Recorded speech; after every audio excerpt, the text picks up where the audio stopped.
Any sign of the hostages? We found them both dead, and the gear from the shuttle. By the looks of them, I'd say our cabinet minister and his aide are UAC. Something big was about to happen here. Good work, Matt. Clear the area. No traces. Get the men ready to move. Okay, guys, move out. Whoa, Steve, you're hit. You're bleeding, man. Ain't got time to bleed. You got time to duck?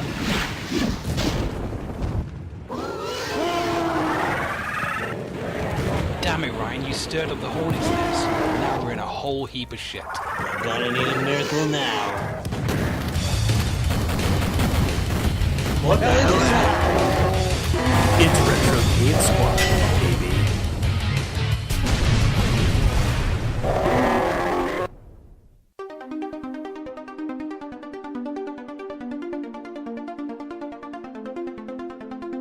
From the shores of hell to the far-flung reaches of space, the demonic alien horde presses on.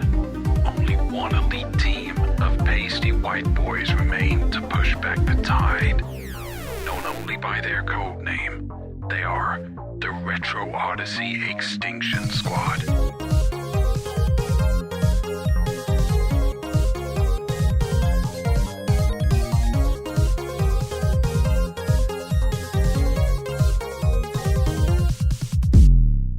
Hello, everybody, and welcome to we're on episode 13 now of the Retro Odyssey podcast.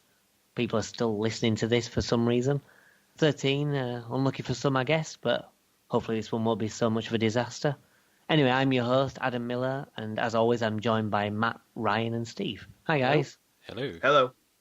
We also have a special guest today, straight from the amazing Retro Game Squad podcast.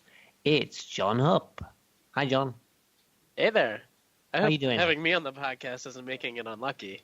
Just the number. Just the number, yeah. It's nothing to do with you. Don't worry. Well, see, here's my question. Now that we have somebody from an actual, established podcast on, are we like a legitimate podcast now and not just four guys yelling into mics? No, we're still players. definitely... We'll always be four guys just yelling into mics. We're a legitimate podcast when we get a sponsorship from 8-Bit Dough. If you guys are listening, we've We all advertised enough use for your you. controllers. Nudge, nudge, wink, wink. As long as you guys are having fun, that's all it's about. And I've had a lot of fun prepping for this episode, so I'm excited to get into it. Well, we always have fun here. Well, except when Ryan chooses, shit games. Leave me alone. I've done it one time so far. I've been known for slinging some shit around, so it's okay. Poor Alex. Well, anyway, it's a delight to have you here. It's a good episode for you to join as well, because I believe you're quite a fan of first-person shooters. Yeah, it's kind of a passion of mine. I've started from DOS days all the way up to still playing them, so I'm going to have a lot to say. And we have quite the list. Yeah, definitely. So is first-person shooter your favorite genre, would you say, or...? Oh, absolutely. Yeah, I dabble with real-time strategy. I'm a PC gamer at heart, so that probably explains a lot. Yeah, but just give me a mouse and keyboard and some mouse luck, and I'll shoot some demons. Nice. Just point me at them. Well, I think this is a pretty good genre to cover. I mean, personally, I'm a fan of old-school first-person shooters, not just Doom-like ones, but I was into Half-Life, which we're covering, GoldenEye and Perfect Dark, which we've covered before. I sort of went off probably around the Call of Duty kind of era when that style of first-person shooter came in. I just couldn't really get into them.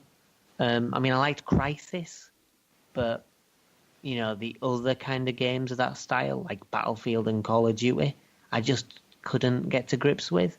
I'm starting to get back into them now with, things like the Doom reboot and Wolfenstein reboot. But yeah, I kind of went through a period where I just stopped playing first-person shooters. See, it's funny you mentioned that because that's exactly when I started playing first-person shooters. I didn't start until the original Xbox. Oh, interesting. All right. Yeah, I kicked off with GoldenEye, and then my friend had Perfect Dark and Turok. Yeah, I don't remember what game got me into it. I know that Half-Life was an early one and GoldenEye was an early one. And I remember wanting to get Duke Nukem, but I was in the game store, and my parents just went up with the game and went, "Is this suitable for him?" And they just went, "No." No. Funny There's story nudity about in it, that. there's violence. I don't think it would be suitable. Yeah, well, funny story about that. My first experience with Duke 3D, there was actually a mode that you could disable all the adult content. And I remember finding out that password was like the goal of mine for the longest time, just to see some of the like extra jibs and things they introduced. All right. Some of the racy content. Yes, racy content. I could have a politically correct term for that. Nice. I didn't realize it had that. Yeah, apparently it was saved in a plain text file in the directory, but All right. But yeah, I mean, in fairness to the game store, on another occasion we went in and I wanted Perfect Dark, and my parents asked, and they went, "There's nothing wrong with this game." You know, at one point a character says like "bitch," and that's about as bad as the language gets, and the rest of it's just quite tame. And they went, "I don't even know why it's an 18. He'll be fine." Is that really an 18? It's an 18. It's Perfect Dark, and I have absolutely Really? no idea why. Yeah. It's probably because you kill so many people. I mean, No, but yeah, then like there are other games where you kill so many people, and they're like 15s. yeah. I mean, how many games are you a mass murdering psychopath? All of them. Yeah. So I'm not entirely sure, because it's not like you're a bad guy and you're killing good people. I mean, you're killing aliens for like half of it. yeah, Well, I think not half. anytime bullets are involved and it's a first-person shooter, I think that was still a hot territory when that game was out. Yeah. That is true. It We could are have just coming- been the climate of the Yeah. Well, most likely because when those games were hitting, we were just coming out of, obviously, like Doom had just come out and that was extra violent, and the ESRB had just been put together after the whole outrage over the likes of Mortal Kombat. a Night Trap, Yeah.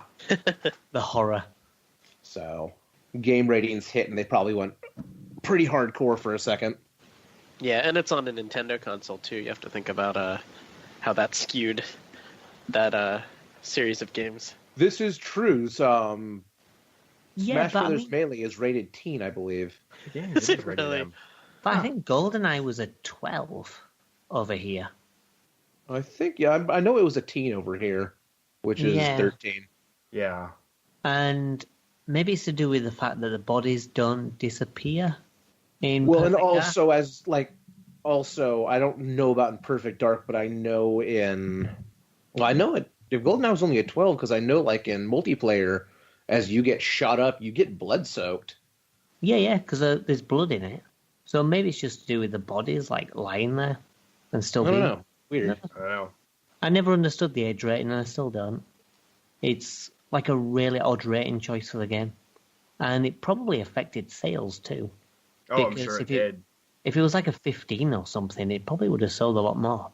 I mean, it was a very popular game, but I can't help but feel that the game was slightly kind of, put in a bad position with the age rating. Well, yeah, I mean, an M-rated game on the N64, that's practically unheard of. Well, exactly. I mean, Yeah, I don't it's think cutting off Nintendo allowed most of it. your audience.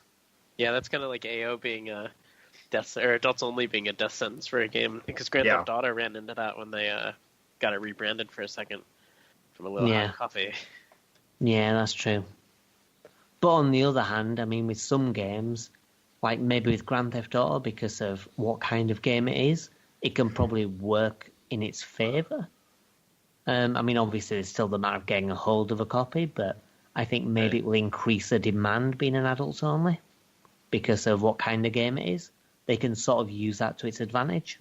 Yeah, you just got to find play. Well, I mean, nowadays it's not an issue, but there have been times where shops refuse to carry adult-only games.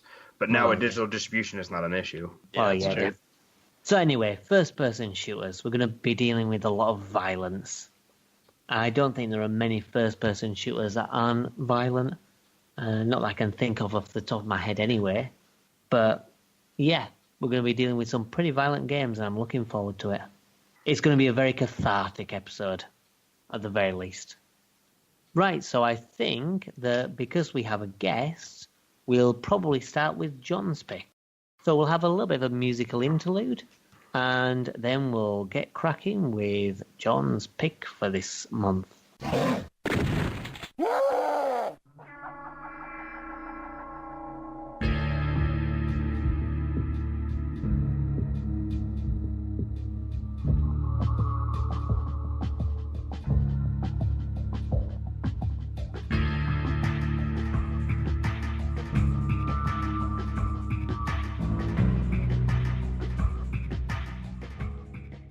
All right, I guess I have the honor, and thanks again for having me.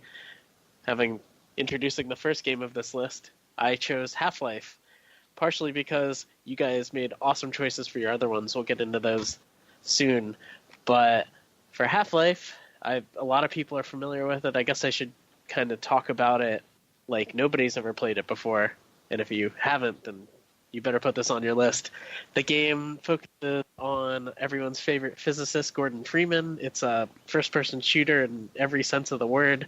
It came right after Quake, and actually some of the engine code was built off of John Carmack's code from Quake, because he kind of standardized the way games use polygon rendering. And actually you can find traces of Quake in even modern games, just with some of the papers he wrote after he did Quake. But it's the first like cinematic, very story-driven romp through this world where you're a scientist and a lab experiment goes wrong, and then you open a portal to a new dimension, and then there's aliens, and then the government gets involved, and the military, and it's wild. It's blossomed into this huge thing where they made a second one, and that's it. And we're like, what's up, Valve? And they don't want to say anything, but we'll focus on this first one. The game had a bunch of spin-offs, and what was cool with the spin-offs is that they weren't sequels as much as they were sequences of the story in line with the events of Half-Life. And we'll primarily focus on, Half-Life as it is in itself. But the other ones were sort of retellings. They were all the same story, but just from a different perspective. Yeah, you're taking control of different characters. And actually one of the things that I wanted to do with this was Adam and I played, and my focus was to do the PS2 version, because that's a version that I had, but there was an exclusive campaign called Decay that during the sequence when you're playing as Gordon Freeman, a specimen sample comes up from an elevator, and Decay kind of takes place where you're the people prepping that sample and you put it in, and then the incident happens. And it was neat seeing that from that perspective, because that's a version of the game that I hadn't played before. Adam, what did you think of Decay? We played an official PC mod of it, so it wasn't the tried and true version of it. Yeah, we had a lot of trouble. Yeah, we had a lot of trouble setting it up, because the mod version, it requires you to jump through loads of different hoops in order to get it running, and we had a fair bit of trouble, to say the least. I mean, that's not necessarily Decay's fault, because it was like a PS2 game, so you can't really criticize the game for that. But yeah, the game itself was pretty neat. It does have like some moments where it crosses into the main story. Like early on, you deliver the sample to Gordon Freeman, and you're both working to get the machine up and running.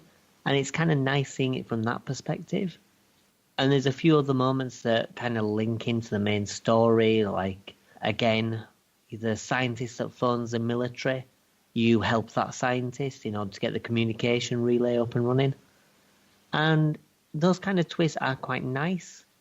Unfortunately, those kind of crossover bits are pretty much all the story there is to it, because it just feels like a sequence of events other than that. But yeah, it's quite a cool experience. One thing that kind of confused me actually about Decay is in the main game, Gordon Freeman is clearly this established scientist. Kind of everyone knows who he is. And in Decay, they refer to him as the new guy. Oh yeah, I noticed that. I think that was just kind of how they chose to portray him. Yeah, I think he is supposed to be relatively new. Yeah, I'm just trying to remembering some of the dialogue from the original game, but I think that you have recently got transferred to Black Mesa. Oh yeah, because like in the very beginning when you're doing Job Simulator, they walk up and you're like, oh, Freeman, you're going to be going in the room today, and don't worry, it's all super safe and nothing's going to go wrong.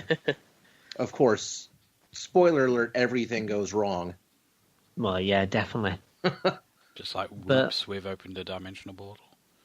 Yeah, but I think that's what they meant by new guy, from what I recall. Mm. Yeah, that sounds right, now that you mention it.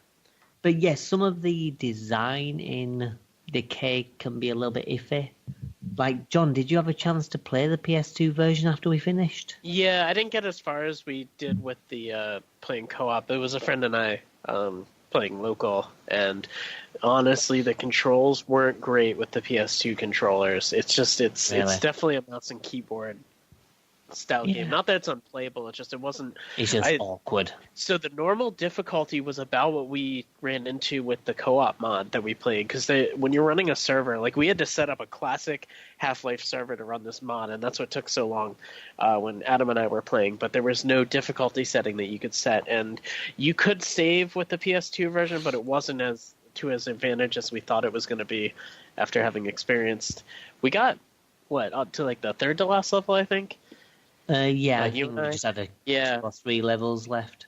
But there's a neat little Easter egg too when you beat that after completing an Easter egg, is you get to play the game as an alien, and there's a level specifically tailored for the alien, and then there's after you beat that, you can start the Half-Life story as a Vortigaunt, which I think is really funny, and it offers an interesting playthrough of the game, which makes the PS2 version very unique in the way it interprets the game. Yeah, and it's weird because there's not really any kind of mods of that. It's something that they never really transitioned to the PC one. Like, you'd expect, someone to incorporate that Vortigaunt mode into the original Half-Life, but yeah, just never happened.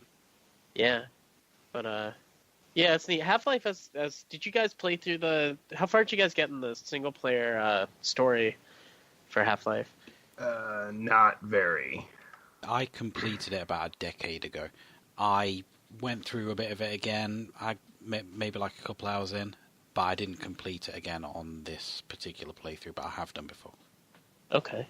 I want to say I got about an hour in or so. I wasn't able to do anything with Decay because you can't really play Decay with one person, even though there is a one-player option. Yeah, there's a button to take over control of the other person to do some of the puzzles. It's not in the button mapping as an option. Oh, interesting. Oh, yeah. They don't show it. I read it in the README. Yeah, it's not a perfect mod. But playing through the original Half-Life outside of Decay was a lot of fun too. That was a good revisit. You could spend a lot of time there. It's interesting to see there wasn't really any other games that told a story like that. I mean, it was still Gordon Freeman is a silent character who doesn't have any voice acting at all, so it's really just him showing up into an area and like shit's happening and then you got to shoot your way through it. Yeah, it's kind of Doom, but there's more overarching story, and the weapon selection is fantastic. There's just a whole slew of just different weapons that you can get with a lot of them having alt fires too. Like the machine gun had a grenade that you could throw or that you could shoot from the barrel, and that sort of thing. So it's just a really very well complete thought as a game, which is why I thought Half-Life had to be on this list, given what you guys had already chosen already. It's just kind of like that. Well, Half-Life was one of my early loves in video gaming because it was a game that I remember seeing in PC Gamer magazine and thinking, this looks amazing. So I ended up getting it, and I just played it pretty much constantly until Perfect Dark came out. And then my love shifted to Perfect Dark. Right. But yeah, I played Half-Life, and I played all the expansions, Opposing Force, Blue Shift, and Gunman Chronicles. Love them all. I played tons of Half-Life mods, and, I pretty much know the game more or less inside out in terms of, the actual main core game. And it tells a story so well, and it's really well designed. I mean, like, even from the start, where you've got an overly long 5-minute train journey to work, and then you just getting into your work clothes and heading towards the lab. Make sure to stop off at the break room and blow up the dude's lunch. Yeah, his reaction to that's great. Oh, I didn't realize you could do that. Yeah, you can go into the break room and like you can kick out and take all the sodas, and then you can go over the microwave and you can just mash it a whole bunch of times.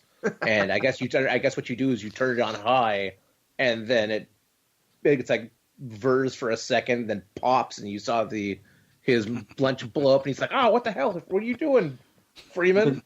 But the great thing is that's actually referenced in the last Half-Life game that was made, Half-Life 2 Episode 2.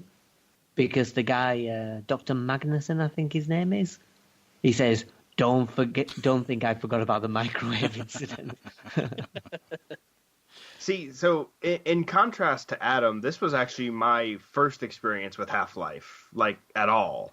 I had I'd never played the game before. So it was interesting for me because I've played a lot of Portal, and I could clearly see the mechanics. I could see where the foundation of Portal came from. But yeah, I mean, I did think it was a pretty good game. I wasn't able to get super far into it, but I did some research on the rest of it, and I thought it was a really good game. Like, I'm not surprised that it had the impact that it did. Well, one of the things they did so well, and one of the things I loved about it, was it had so many set pieces in it, from like tiny things like early on after the accident, you pick up the crowbar and you get to an elevator shaft. You press the elevator button and the elevator just comes plummeting down with some scientists and a guard. Oh, yeah. I remember it. Yeah.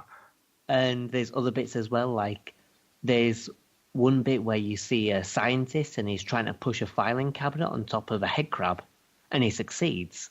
And then he starts cheering, going, yeah! And another one attacks him from behind. Yeah, I remember that. That was funny. But then there's like big set pieces as well. Like there's an entire level built around this tentacle creature. So this creature has just come out of this big like test chamber or something, and it's in the middle. And what you've got to do is you've got to work your way around kind of silently because it hunts on sound. And you've got to activate the oxygen, you've got to activate the fire so you can burn this thing by, turning on the blast pit and just torching it. And that's an entire level. Yeah, the game does a really good job introducing that character too, because when you're first introduced to it, it breaks through the wall and grabs a guy, and you know exactly the danger. Valve did a really good job portraying the situations that you're in, and this was one of the first games that really had NPC characters with that level of interaction with the players and just kind of the environment. Yeah, definitely. I mean, even though like every scientist is the same and every security guard is the same, they all have like a certain character to them, and all the Barneys and all the Walters. Yes. There's one of the scientists that you walk up to, because when you're running through the first level, most of the scientists will have like a little bit of health back for you, like 15 health or whatever, just a little bit of a boost. Oh yeah, because you can speak to them when you're on health, and they're like, you need a bit of a boost. But like, you won't get it again. And one of them was like I talked to him, and he's like, "Oh, here, have some health." I'm like, "Oh, I didn't even know you were going to give me health." And I talked to him again. He's like, "Haven't I helped you enough already?" It's like, excuse me, we've just summoned hell to the lab. But yeah, it's quite neat as well, because the story is actually pretty good, because you phone for help. Well, the scientists phone for help, as we mentioned before when we briefly talked about Decay. And the military comes. But because it's all to do with like aliens and stuff, they're here as like cleanup. So they're wanting to kill everyone and just erase all traces of the incident. Oh. And then you've got like these assassins that come in for some reason. Yeah, they're kind of the weakest encounter of the whole series, but they still kind of fit in with the whole what they were going for. Yeah, I still don't really understand like the purpose and why they were there. I think they were like an extra cleanup squad after the military left. Yeah, well, it kind of adds to the mysteriousness of the G-Man who you get introduced to. And definitely. That starts the whole conspiracy theory there. So, Stephen, you said this was your first time. Did you notice the G-Man, which was basically the guy wearing a blue suit? I did see him. I watched the all of Decay, so I did see him at the end of that. Okay. Because he appears a lot in the original Half-Life.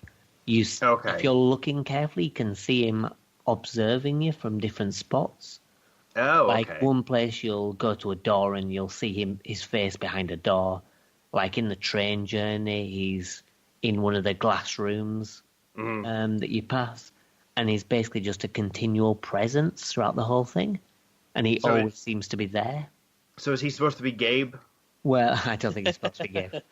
Maybe in spirit. Nobody really knows, which is Valve did a really good job kind of keeping his his purpose Well, hidden from everybody. Huh. it's sort of become a bit more realized in Half-Life 2 because they Yes. built upon the character and there's definitely a lot more in it. And then the story just kind of ended with Half-Life 2 Episode 2, so they never really concluded it. And you kind of felt like they probably would have given some kind of resolution to that. Well, the problem Well, is Valve let- can't count to 3. Yeah, right. Well, the thing is, Steam's getting a little bit of competition recently, so they might have to start making new video games again. The rumor is they might have to, or they might be shifting into VR for their next Half-Life title. Should be interesting. That'll be a bit of a weird move because VR's not that popular. I mean, there's a bunch of people that do use it, but if they did Half-Life VR, how much would it really sell? I think And Good enough. They probably want to. I mean, they want to move their platform's equipment at this point because Valve is unofficially working on a headset of their own, and they already have the platform, and it's actually picking up a lot more than you'd think. But yeah, time will tell on that one. yeah. I mean, the Steam box did really well, so I'm sure they're. False And start, Let's not maybe. forget about the Steam controller also. hey, you laugh. I bought those day one. Yeah, I have both as well. But yeah, I think really, I mean, I don't necessarily disagree with VR. I kind of think they should just make it where it's possible to play without VR. Right. Right. And Yeah, just kind of have it's- both options. It would be a very ballsy business move, but with Valve, I could see them doing it. Yeah. They need to bring VR down to a more consumer-friendly price range, but Yeah. That's the Still. main thing. I think VR's not a point yet with technology or price to warrant that kind of decision. I don't, Right. but we'll see. well, Half-Life It 2 might was get a there. big deal when it came out. They pushed a lot of people to get new graphics cards and everything, Yeah. so we could see. I don't know. Yeah, again, it's such an untouched playfield right now. Like it's still in its infancy. It could go either way. It's Yeah, not we'll quite see. the way of 3D films yet, but we'll see. See, I think the real secret to VR is to have a VR game where you're playing a game. Like you're not like it's not the VR you're assuming a first person perspective and it's all VR and you look around, but like you put on your headset and you sit down and there is a Super Nintendo in front of you and a TV and you have to get all the cables and plug everything in and blow So like on the Mega Drive cartridge. And, Classics overlay. yeah. That actually exists. Yeah. Oh wait, that's a thing. Yeah, it's called EMU VR. You get consoles and you put the cartridges in and they're linked to instances of RetroArch and they play on a TV, but you actually pull the cables from the back and put it into the back of whatever next console you want to play and you can boot games. I can't even believe we're there. That is so funny. It's like what people were doing with Minecraft, where they would make PCs and run Minecraft on it. It's like that taking to the next level. Hey, it plays Doom. There you go. Yeah, it does. Yeah. So Half-Life, I enjoyed it. It was cool revisiting it too. And has anybody played the remaster, like the fan made remaster of it? I have didn't not. know I that want was to a look into thing. that. Yeah, the- Black Mesa. Everything up until the alien portion of the game, which is like the last like eighth of the game, not even is free to play on Steam. And it's a neat way to revisit everything because it's using the newest source. It's different than the Source Engine release. They actually updated all the graphics too. And it Yeah, works they really changed well. things though, and they changed some of the physics and changed some of the like puzzles and stuff. I didn't care for it. Yeah, I played through Black Mesa, and there was a few points where I was stuck due to bugs, and I couldn't proceed. Like there was a bit with a ceiling fan that you get to, like the big fan that you end up blowing up, and I just couldn't get past it because it was bugged, and I ended up having to use no clip and just having to go around it. And I didn't find it an enjoyable experience because I just grew frustrated with it because it felt like the Half-Life game that I knew and I loved, but broken. And that kind of set me in a bit of a negative tone against the mod.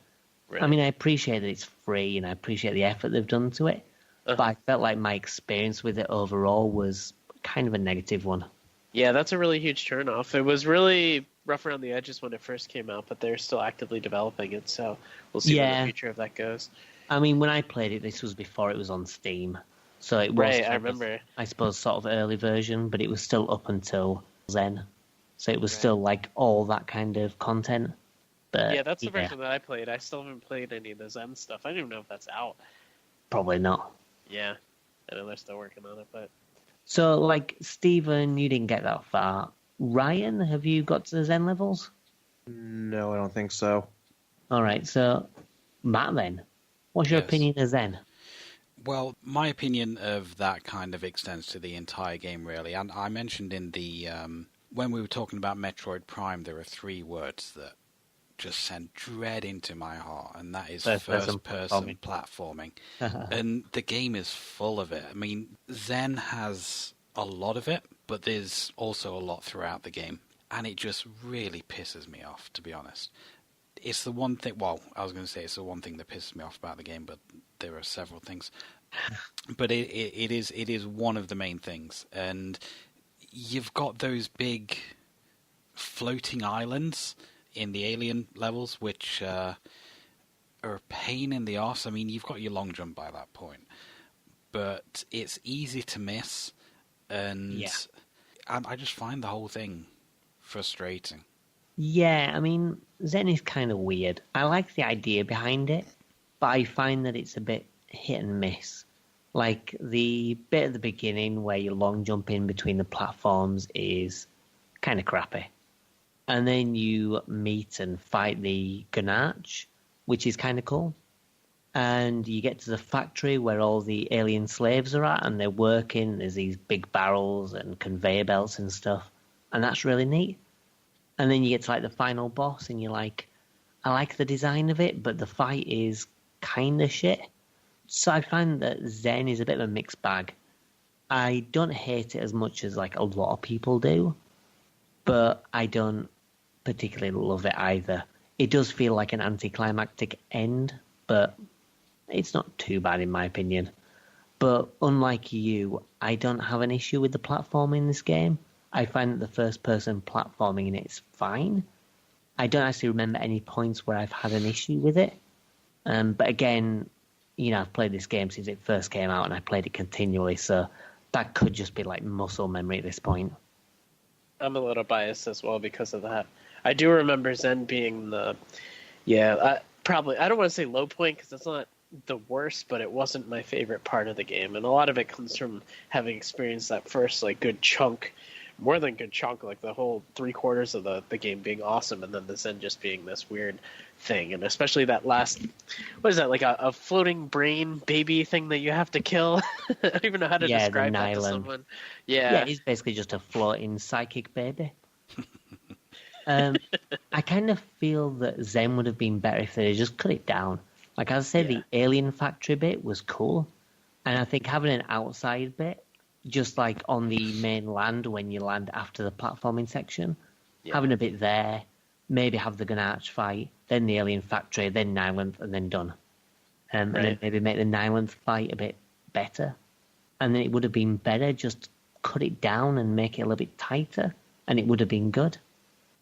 But it's kind of just there. Yeah. And they should have done something like the end of Quake when you have to jib the final enemy.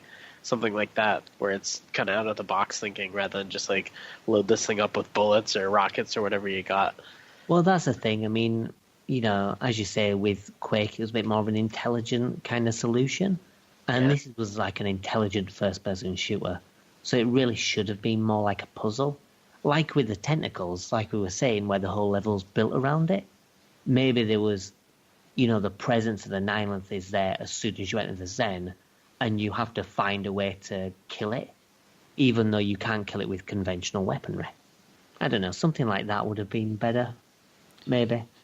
Yeah, if it was kind of like floating high above you when you first, like, enter, and you had to, like, work your way up to it. Well, the thing is as well, in Half-Life 2, the alien slaves are your friends, because you end up freeing them from slavery after you destroy the Nylanth. So maybe even have, like, a section where the alien slaves come to your help and they kill it. So you end up organizing a revolution somehow. Like you end up having to open the doors of the factory to let them escape, Right. and then you basically help them kill it. I don't know. Yeah, you have to wonder if they had some grand idea for it and just couldn't pull it off because of the time, and that's Yeah, what we ended maybe. up with. Yeah, who knows? But yeah, outside of this end part, I think the game was a pretty solid experience. I don't feel like there was the levels were guiding enough. They were able to guide you in such a way that it's pretty much linear gameplay. Some Yeah. of the areas are pretty open, but they still do a good job. And just It the feels very presentation. open, but Yeah. it's not like it needed a map or anything, because as you say, they do kind of guide you. Yeah, the first segment when you get on that cliff face and it just opens up into that big skybox was one of those mind-blowing moments where they did a good job. It's definitely, it looks open, but it's really just you're scaling this cliff face. Yeah.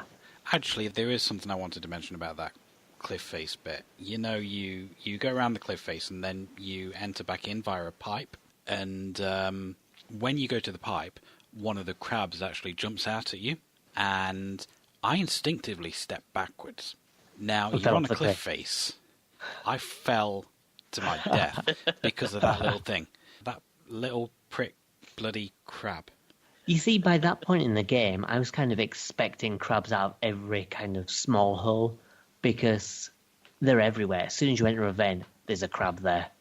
Whenever you go into like a little ceiling thing, there's a crab there.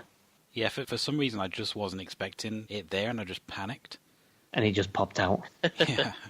But yeah, there's quite a lot of good set pieces in it. There's the train level as well, which is, well, not train, but like the... Oh, what even is it? I suppose it is like a little train that you've got to ride. Kind of like a cart kind of thing. I mean, it was an interesting concept. I think that went on a little bit too long, because Yeah. you go forward for about 20 seconds, obstacle, find a way to get the obstacle away. Another 20 seconds, another obstacle, find a way to clear the obstacle. And that went on for a while. But then you've got the bit like outside, there's a section where you're going underwater and there's the attack helicopter shooting at you, which is quite intense. Then you've got those underwater things, those creatures where you get the crossbow from the cage. That's pretty cool. Yeah, the game just has like loads of set piece moments, and I just find like the game quite memorable because of that. Like whenever I think about the game, I think of, oh, there's this bit, and then there's this bit, and then there's this bit, and it just seems like there's loads of great moments one after another. And for me, it's just a fantastic experience. Well, I definitely think that it has one of the best openings of a first-person shooter ever. Just that whole going to work thing, just a little bit of world building to start you off. It reminds me a little bit of the opening to Silent Hill 2, where nothing really happens for about 10 minutes. But it's setting up atmosphere, it's setting up the world. But Half-Life 2 also did that as well. I think the Half-Life games are just quite good at doing that. Because like Half-Life 2, you're kind of going through this system and then you get pulled aside, and then you work your way through an apartment building and you see like, you know, all the shit that's going on. I think Half-Life does it best, the original one, but I think all the games do it quite well. Well, what I like best about the intro of Half-Life while you're riding on the train is the intercom is just going and talking about Black Mesa and how great it is, and tell your friends, and we're safe, and everything's important, and guidelines. It's this whole opening sequence, and like there's a leaking waste tank, and clearly this is a very unsafe, not well organized, extremely unsafe environment. The entire time it's just being built up for disaster. Yeah, a foreshadowing of what's to come. Yeah, I guess so. But yeah, I like it. I like it quite a lot. So, Matt, you've given your opinions on it. You think it's good, but you don't like the platforming, no? Yeah, pretty much. I mean, my main issue is with the platforming. There are certain sections where I really, really think you should have had a map. But, generally... you need a map for everything. I was going to say Matt's trend is map. Let's get a map for Tetris. It is more or less linear, but there are certain sections where you think, where the hell am I meant to go right now? But for the most part, yeah, it's enjoyable. I think it goes on a little bit too long, personally. but it's okay for what it is. And Ryan and Steve? I kind of in the same boat there, where I feel like what I was kind of getting a System Shock vibe from the game, not wholly, but in sort of the survival aspect. And you don't, starting off at least, you don't get a lot of bullets. You got a crowbar, and the crowbar is not a very effective weapon. It's fine against head crabs, and that's basically it. And zombies too are decent enough. But you're not showered in ammunition like a lot of other FPSs today. Like you have more than enough.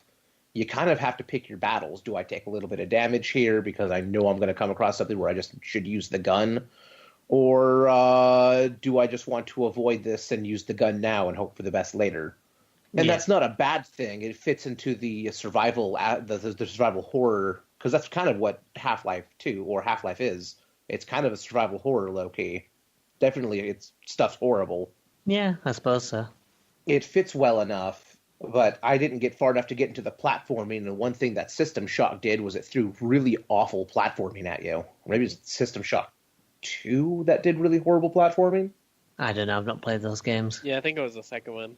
I think it was the second. Was the second one threw in some really awful platforming at you, and it didn't need to be there, and it was really rough. But it also did the whole thing where you have like a pipe as your main weapon. I think it was a pipe. It's been so long, and it's ammo rationing for a long, long time, and that's where the difficulty comes from, is planning out your next move, and that's what the vibe I got when I was playing with Half-Life, which is not a bad thing, but it's not also. It was definitely a thing that I was like, basically like PTSD flashbacks to System Shock 2. Especially if you're going from like Doom to Half-Life. You're like, where's all my bullets gone? See, at least in Doom, you're picking up bullets left and right. Yeah. And Quake, same thing. You can pick up any of those shooters around the same time. It's ammo for days. Yeah, that's true. And John, presumably you liked it. It was your pick. Yes, this is my favorite story-based game for PC, which is why I wanted it on this list. It at any point they could have made a design choice, either giving you way too little ammo or way too much platforming, but I think everything is just right. Yeah, especially for the time. I mean, there's a lot of gripes that you could give it, but it's not to a point where it's unplayable, which is the big thing, and it set a lot of precedent for shooters going forward. Yeah. And did you ever play any of the expansions, apart from obviously Decay? Oh, all of them. Yeah. It was that's why I was excited to play Decay, because I had played all the other ones. I love the expanded universe, because a lot of games focus on did you read the book that was brought out? But this series specifically, they put out more games than they did literature elsewhere, and I like that, because I was one of the I forgot to mention that. Yeah, because I didn't really see any books for the game when I was doing my research. I don't know if there were any Half-Life novels that came out. I don't think so. I don't remember any. So yeah, it's a neat way to tell a story, and I definitely like it. It's one of my favorites. Yeah, definitely, me too. Okay, so with Half-Life out of the way, we're going to move on to Matt's pick. So let's just have a little bit of a break, listen to some music, and we'll move on to his choice.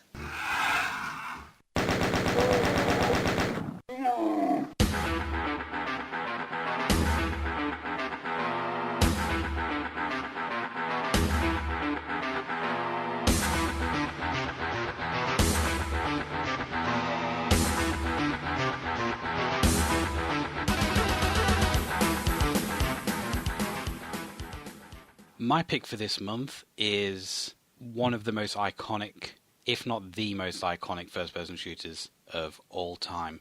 It kind of set the standard, as it were. It is, of course, Doom, which was released in 1993 by id Software as a follow-up to their super successful Wolfenstein 3D.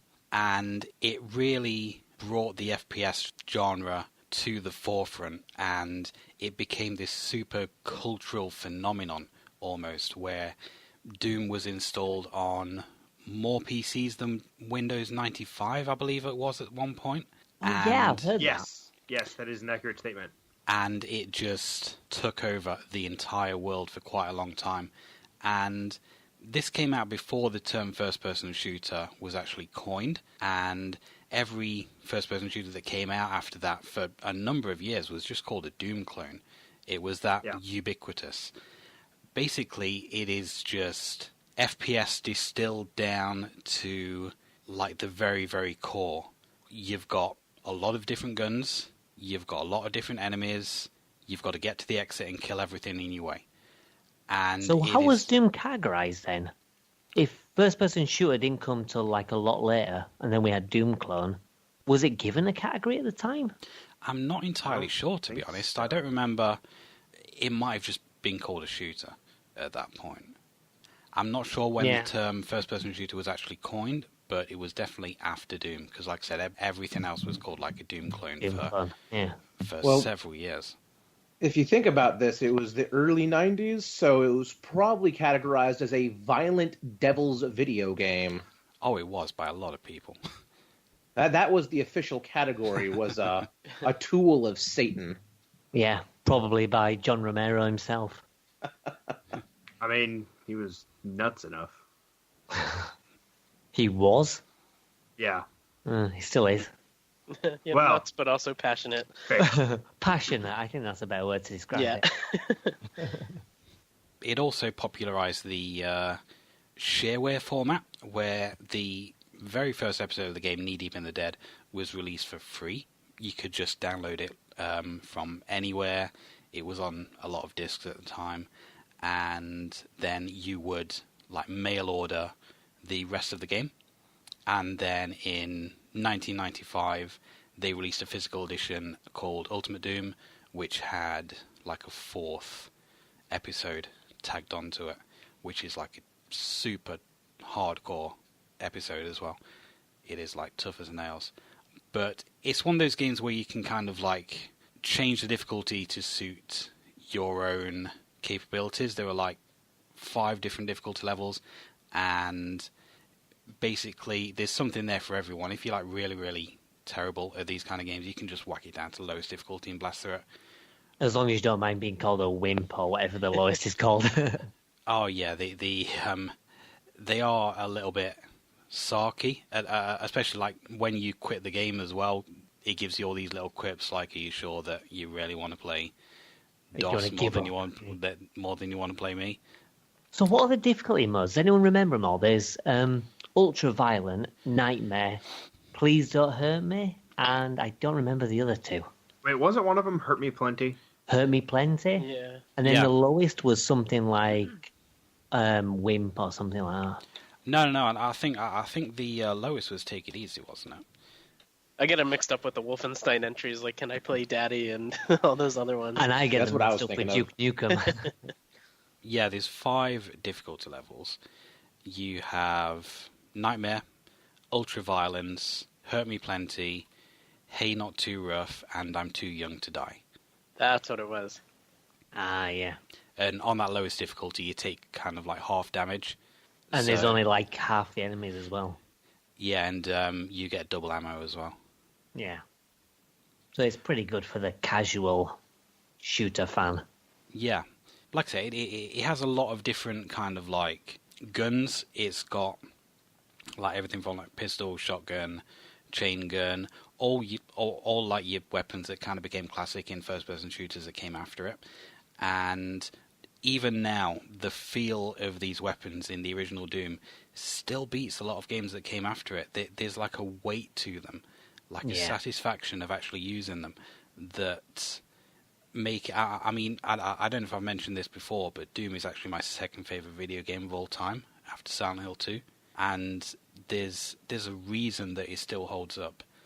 It is just so much fun to play. Like I said, it doesn't bother with stuff like plot. Yeah, pretty much. I mean, we spoke about Half-Life being kind of like one of the first real cinematic explorations of kind of like the first-person shooter genre, but Doom, like I say, is kind of like distilled down to the bare basics. I mean, even the 2016 version didn't have that much story up front. I mean, it did have kind of like a narrative that you followed, but thing is, it's got a base narrative, does the remake, but like at the start of it, there's all this plot exposition at the start through a computer monitor, and he just rips it off the wall Yeah. and throws it aside. Yeah. That was my favorite thing. Was like Doom Guy takes so many steps to avoid plot Yeah. and just get to shooting shit. because he's aware that as the player, that's all we're after. We just want to shoot demons. And that's basically what the original Doom and Doom 2 did so well, is just having this pure, frenetic, bloodthirsty action. And frenetic is a really good word. It is just Why, thank you. relentless. You just kind of like run around just like shooting everything, and everything's coming at you, and it is just frantic all the time. It has its moments of kind of like spooky sections, like long dark corridors and stuff like that, but it excels when there's a lot of enemies. Like I say, you've got a lot of guns, and you've just got to get through them. Yeah, definitely. And as you say, the guns do feel really weighty, and the sound of them are particularly satisfying. Even just your bare fists, when it comes down to having no bullets, and you're just like punching imps in the face, Yeah. it has a real meaty feel to it. I mean, obviously, that's the kind of situation you don't want to be in, because I don't know about you guys, but if you try and fight with your fists, you ain't going to get far, because unless you're playing on easy, the game is pretty tough. Or You're if going you to have make the sure you've got a Berserk pack. stock of ammo. Unless you've got Berserk, of course. Yes. Well, and actually, it's funny too, because just talking about the guns have weight, and I will give Doom that credit, because like last month we covered Marathon, Yeah. and I Big think shields. overall I might like Marathon more as a personal opinion, but the guns do not have the impact, and I didn't really remember that as a problem until I went and played a couple levels of Doom again to refresh my memory, Yeah. Yeah. and Yeah, that is a that's- huge difference. That's kind of all down to the animations and the sound design. Those two aspects have to be spot on to really convey that kind of weight to the weapon. And Marathon, the gun sounded a bit thin. Yeah. So what was your favourite weapon? The shotgun, Yeah. definitely. It's just the most iconic weapon in Doom. When you It's think so of... versatile, and it's even a little bit overpowered, I'd say, because it seems like even when you're firing at a distance, it doesn't really make that much difference. You It can doesn't. still hit enemies pretty easily. It is just one of the most fun weapons to use, and there's a reason that in like most of the art, Doom Guy is holding a shotgun in like Yeah. pretty much all the art, because it'd know that it is The key weapon. The key weapon. I mean, Doom 2 brought in the super shotgun, which everyone seems to love. I still prefer the original shotgun, Yeah, because me too. I mean, it's faster for a start, and like I said, it is still powerful. I think the super shotgun is quite useful for particularly stronger enemies, Like where enemies. you need to take them down quickly, and that double shot really helps. But I think for most enemies, the regular shotgun is the way forward. Yeah, I mean, the way to play Doom, you know, it's not like a lot of modern shooters where you kind of like duck in and out of cover. Basically, what you want to be doing, if you've got like a lot of enemies, you just want to be strafing around them and just keep firing off shot after shot after shot. And Yeah. the shotgun for that has the speed versus the damage, like a really nice ratio there, where even late game, it is still a weapon that you keep going back to. Yeah, I mean, it never really gets, improved upon. You've got stuff like the plasma gun, which is quite useful for stronger enemies. But all in all, you're pretty much going to be using the shotgun from the moment you pick it up to when you finish the game, to be honest. It's Yeah, pretty useful much. pretty much all the way through. Which is something you can't say for a lot of other shooters. Although, to be fair, I mean, Doom's pistol doesn't get a lot of use, so you could say about that. But a lot of times, if you get a stronger weapon, that's the one that you stick with until you get something stronger, and then on and on and on. But the way that the kind of enemies are, there are different ways to deal with each enemy. And Well, the thing is, you've got the pistol, but really the chain gun is just the improved pistol because it uses the same ammunition. So really you could say that, okay, you don't use a pistol, which you get at the start, but you've got the chain gun, which is basically the improved pistol, which is useful for, like, when swarms of imps appear, like in groups. it's quite good for taking care of those. So I'd say that, yeah, you're not using the pistol, but it's not like you're not using that ammunition. You're still using that weapon in a way. Yeah, that's true. And one thing that kind of like helps to keep those weapons relevant is that even though you do keep getting like more and more stronger enemies, they still have the lower level enemies there as well that you still need to deal with. So you still get a lot of use out of those earlier weapons. Oh, yeah. And I'd say that the game kind of benefits from that, because killing those weaker enemies is so much fun that, you know, if you were just facing loads of these stronger enemies, it probably won't feel as satisfying, because either they overwhelm you and you die, or you don't have as many and it's not as fun. So I think having a good amount of those weaker enemies kind of helps make the game feel a little bit more satisfying. Yeah, and one of the most satisfying things to pull off in the game, if you can get kind of like 3 or 4 soldiers lined up perfectly, you can take them out with one shotgun shot. And it is just so much fun to do. Yeah. I feel like we all just got that visual in our head too as you're saying it. Well, I think the most satisfying thing to do is when you've got groups of enemies and you make them fire at each other, and then they start their own little war to try and kill each other. Then you just hide around the corner and just wait for them to sort it out. Yeah, because I think there's... it could be in Doom 2 I'm thinking of, but there's an area with loads of barons of hell, and there's a cyber demon, and the cyber demon shooting, it shoots the barons of hell, and all these barons of hell just start bombarding this cyber demon, and it's just such an amazing sight, because you don't even do anything, you just watch them all fight. And I can't think of any other game from that era that did anything like that. So it's quite impressive they managed to do that. There were a lot of innovations with Doom at the time, and like I said, they built off the success of Wolfenstein 3D, which is a similar kind of game, but shit. Yeah. I mean, the lack of separate strafe buttons really kills Wolfenstein 3D, but they really upped their game with Doom. Oh yeah, definitely. And I won't really go into the technical details here, but Doom isn't really a 3D game. There's an entire video you can watch on YouTube about how Doom is actually a top-down 2D shooter, and technically, even though it looks like a 3D game, it works like a top-down 2D shooter. You're not seeing a 3D rendered environment, you're seeing 2D sprites that you get closer and further away from. What? That just blows my mind. I can't even visualize that. The tech, was it called? Raycasting? Yeah, I believe it was. Basically what it does is when you're at a certain position in the quote-unquote room, is the game scans where your location on what would be an X and Y, and then it renders the screen you're looking at, and it's doing this who knows how many times a second. And every time you move, and one of those scans catches that you move, and it quickly basically scans out a whole new row of pixels at an insanely high speed, and that's why it runs so smoothly. So, yeah, basically every time you take one step, it refreshes the entire screen on you to give the illusion of movement. That's mental. No, yeah, the YouTube video, and I can't remember who did it, he goes into really good detail, and it's really amazing. I'll have to have a look for that. It sort of reminds me of, like they used to do in racing games, where instead of actually moving through the environment, you're just in one location and the screen's changing to look like you're moving and driving. Sort of reminds me of that. Yeah, and it's the reason that Doom levels are kind of like flat. I mean, you've got ups and downs, but nothing can be above.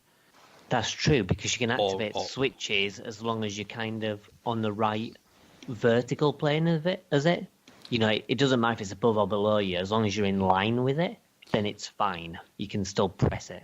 And that's why you can shoot people who are way above you even without having to look up or down. Yeah. But like what I mean is you've got like a series of corridors in the game. I know what you mean. And there's no upstairs or anything, it's just you've got some stair areas, but it's mostly flat. Yeah, you can't have a corridor on top of another corridor. And that's because it's a 2D top-down shooter. You can't have one thing on top of another thing. Like I said, there is an excellent YouTube video on that if you want to check that out. Was that only in Doom, or did they continue in Doom 2 as well? Yeah, Doom 2 used the exact same engine. Right. Quake was id's first game that actually did a 3D environment. Yeah. Yeah, I'm just thinking, like, Quake definitely had upstairs because you had, like, the elevators and stuff that go up. So they definitely had rooms mapped on top of others. And I want to say Duke Nukem 3D had as well. Yeah, Duke Nukem 3D was a 3D rendered game, I do believe. Yeah, I'm just remembering some upstairs areas and seeing if there's a thing directly underneath or not. That used a 2.5D engine, actually. I did a lot of map building for both Doom and Duke 3D, and it was still the sector. Everything was sector-based, and you couldn't really have overlapping sectors. And when two sectors were visible and they were overlapping, that would kind of cause the engine to throw a loop. All right, so Duke was sort of the same as well? Yeah. The only thing Duke had that Doom didn't have was sloped surfaces. That took some extra coding. Oh, yeah, it did have wizardry. slopes in it. Yeah. Yeah, because obviously when you use the map function, I'm just thinking that you see this rather linear top-down 2D map, and you never see things overlapping. Well, in those two games at least. Quite interesting. I never knew that. But yeah, speaking of map creation, that takes us on to one of the other really interesting things about Doom is that they allowed the community to make their own maps and mods, and it was super easy to do so. There was a lot of software that was released that allowed people to make their own maps, and it essentially just made the replayability of the game almost infinite. As we discussed in Half-Life, Half-Life was the same situation as well. I don't think it was as easy to make for, but again, the devs just released those tools out for people to use, and people just jumped on it. Yeah, there's still people making Doom mods today. I think Half-Life's kind of tapered out, but if you guys have seen any of the latest Doom mods, they've been able to inject full 3D models into the engine, like real-time lighting and everything. It's wild. I think the last one I saw was a Castlevania one, which I shared with the other guys. Yeah. Oh, yeah. Where there's actually a whip in it and everything, and you're going through effectively Castlevania 1, but in a Doom engine. Yep. And it's really quite similar. John Romero is actually about to release a whole new 5th episode for the game, which About to. Well, When maybe. it's been delayed. It should have been out by this point. Yeah, he's delayed it. I don't know if I told you guys, but I think it's been delayed now till April. The physical version's delayed till April, isn't that right, John? Yeah, I got the notice from Limited Run Games. We'll see what John Romero ends up doing. Yeah, I imagine it'll be maybe April at least, possibly the summer, possibly next year. Yeah, we'll see. When it's done. Hopefully not too late. Yeah, exactly. But he could very well release it digitally before then. I think he will. Yeah, the fact that he's releasing it for free is really cool. It's just neat to have I still have my original boxes from like Wolfenstein and Doom, and I thought it would be really cool to add Sigil to that collection. Yeah, that would be cool. Yeah, because you've got the physical version, haven't you? You pick that up. It does look pretty neat. Yeah, I think I posted pictures of my original Doom 1.6 floppies that I had a while back. Nice. I used to have some of the big boxes from some of the other PC games. Like, I used to have Half-Life and all the expansions, and I used to have all the big boxes for those, and I was quite pleased with those. But obviously things change, time goes on, and don't have them anymore. Still got the CDs, but I don't have the boxes, which is a shame. Yeah, me too. I had the Ultimate Doom box, and God knows where the box has gone, but I do still have the CD. They were big, though, those boxes. Yeah. Like, you used to look inside, and it used to have a tiny little game inside, and you think, why are the boxes so big? It's good that we now have, like, DVD-style cases, but it was kind of like a spectacle. It was something special when you got a big box for a game. But with the way that a lot of modern collections are now, I would not have the room for as many games as I do if they were all in that kind of big box. Yeah, definitely. You'd need like an entire room dedicated to just PC games. Yeah. Yeah, that being said, I really miss the walking into game stores and just having the wall of those big boxes. Those boxes, yeah. Those were the days. I remember going into like Game Station, seeing those boxes there. Oh, yeah, we had Comp USA in the States. And now all you see when you go into game stores is mobile phones. Oh, gosh. So and little cards for games. At the time of release of this podcast, maybe game stores don't even exist anymore. Perhaps. I mean, GameStop in America is not doing too well at the moment. They are not. And I can't imagine Game Over here is in particularly good shape either, for like pretty much the same reasons. It's owned by the same company as GameStop. But yeah, going back to Doom. We haven't mentioned one of the most important things about Doom, which is the BFG. Oh yeah, Yeah, the BFG 9000. Yeah. which was a pretty good gun. It was a room clear. It was, if I am correct, you could get it really early. Yeah, I think you can get it. You can definitely get it in episode 1. I just can't remember what level. There's a secret level or there's a secret door you can pop open, and you can get it super duper early. I know there's like loads of places you can get the BFG. Yeah, we haven't really touched on all the secret places that they hid throughout the maps too. Which is lots of, but that was just sort of like everywhere. its thing. Oh yeah, Wolfenstein had the push walls. Yeah, they had all the push walls, which apparently was a whole programming debacle. Right, John Carmack fought it for a very long time apparently. Yeah, but it's great because it's one of those things where you complete a level and you're just like, okay, this is how many secrets you got. Right. Try again, try and get 100%. Because some of them are pretty clever. Yeah, Doom evolved from trying to be an arcade-style game. I remember Wolfenstein began the same way, where you used to have a little score in the bottom hood portion, and it would reach you based on that, and then they cut that down into par times for each level and percentages you cleared and that sort of thing. Did any of you guys ever clear the par times? Because sometimes I'd beat a level and I'd be like, how am I nowhere even close to this? It's ridiculous. Only the first level of Doom 2. Honestly, it's something that I've never really paid attention to. Well, I only look at it and then laugh. I mean, it was the same with like Duke Nukem 3D as well. You just get the par times and you just think, are you having a laugh? Well, some of those par times, it's like if you want to, like the secret to Doom and Wolfenstein 3D to getting some of those is you have to skip almost every single enemy. You just have to grab the gun, shoot whatever's actually going to actively stop you from running, and then you just run. Yeah. It's really rough. In the very first level, if you're speedrunning that, which you can do in kind of like, 30 seconds, you only really have to kill the imp in the second to last room, because that's the only one that's like really in your way. And other than that, you can just ignore everything and just zoom through it. Yeah, speaking of clearing things quickly, that's kind of the intention with Nightmare Mode. Don't know if you ever tried Nightmare Mode, but if you kill enemies, they quickly come back. So you sort of have to speedrun the game on the hardest difficulty. And it's ridiculous. I think I beat the first 2 levels on Nightmare Mode back on the 360 like years ago. And then I was just like, okay, no more. The enemies move faster as well, and the fireballs are faster. Yeah. If you find that kind of thing fun, then great, but I don't. There are people out there that speedrun Doom on Nightmare difficulty, and you just think, how? How can you do this? Well, it's not only difficult, but it's unfair. In the Doom reboot, I believe they changed up Nightmare To make it a bit more doable. Kind of. It's the same difficulty as Ultraviolent, but when you die, you have to start the game over from the very beginning. Alright, so it's pretty much what Alien vs. Predator 2010 did. Just make it the same difficulty as hard mode, but you've got to do it in one setting. Yeah, you cannot die, or else you have to start from level 1, which is rough. Yeah, roguelike. Yeah, there you go. That's what I was looking for, was roguelike.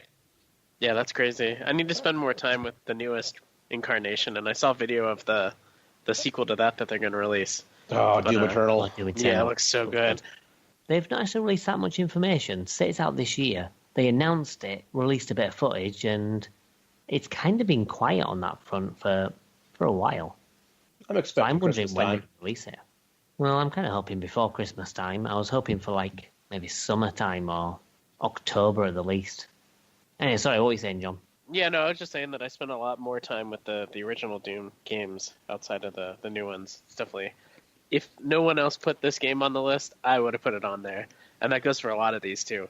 Yeah, Doom is a great game.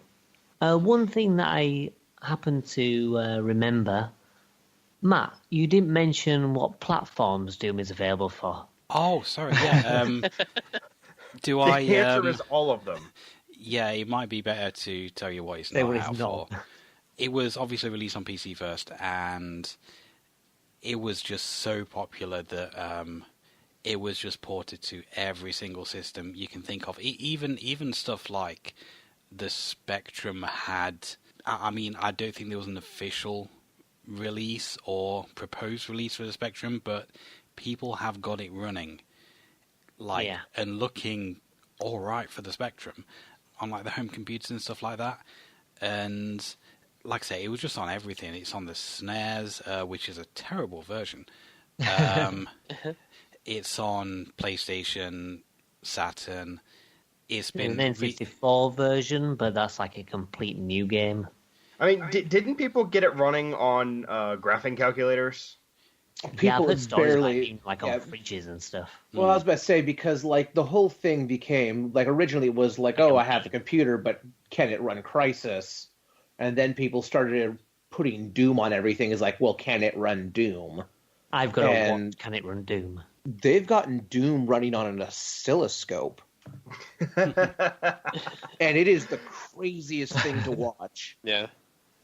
But they've done it. I mean, they've done iPods, not even like smartwatches as we know now, but like old schools type smartwatches. Yeah. It basically, the thing is, if it has a screen and some sort of processor, they're probably going to get Doom running on it. Yeah. I think itplaysdoom.com, I don't know if that's still around. Anything from refrigerators to, down to the oscilloscopes. It's wild. That's insane. I think the most obscure port that I've seen so far is the Game Boy Advance version, as far as one that like does justice to the original game and isn't just this slideshow of an experience. Yeah. And the PlayStation version has some interesting background too, because someone else did the soundtrack for it. It had utilized the CD audio, and it also added some things with the colored lighting and shading that they couldn't do previously. That's true, because the Saturn version does the same, because they redid the soundtrack, and I think there are some other changes. It's a bit of a weird port, is the console one. I can't comment fully on the PlayStation version, but I believe that the PS1 and the Saturn version are pretty much identical, apart from frame rate, of course, because the Saturn one is notorious for being a little bit chuggy. But what happens is they've mixed Doom and Doom 2 together, but it's actually missing some levels.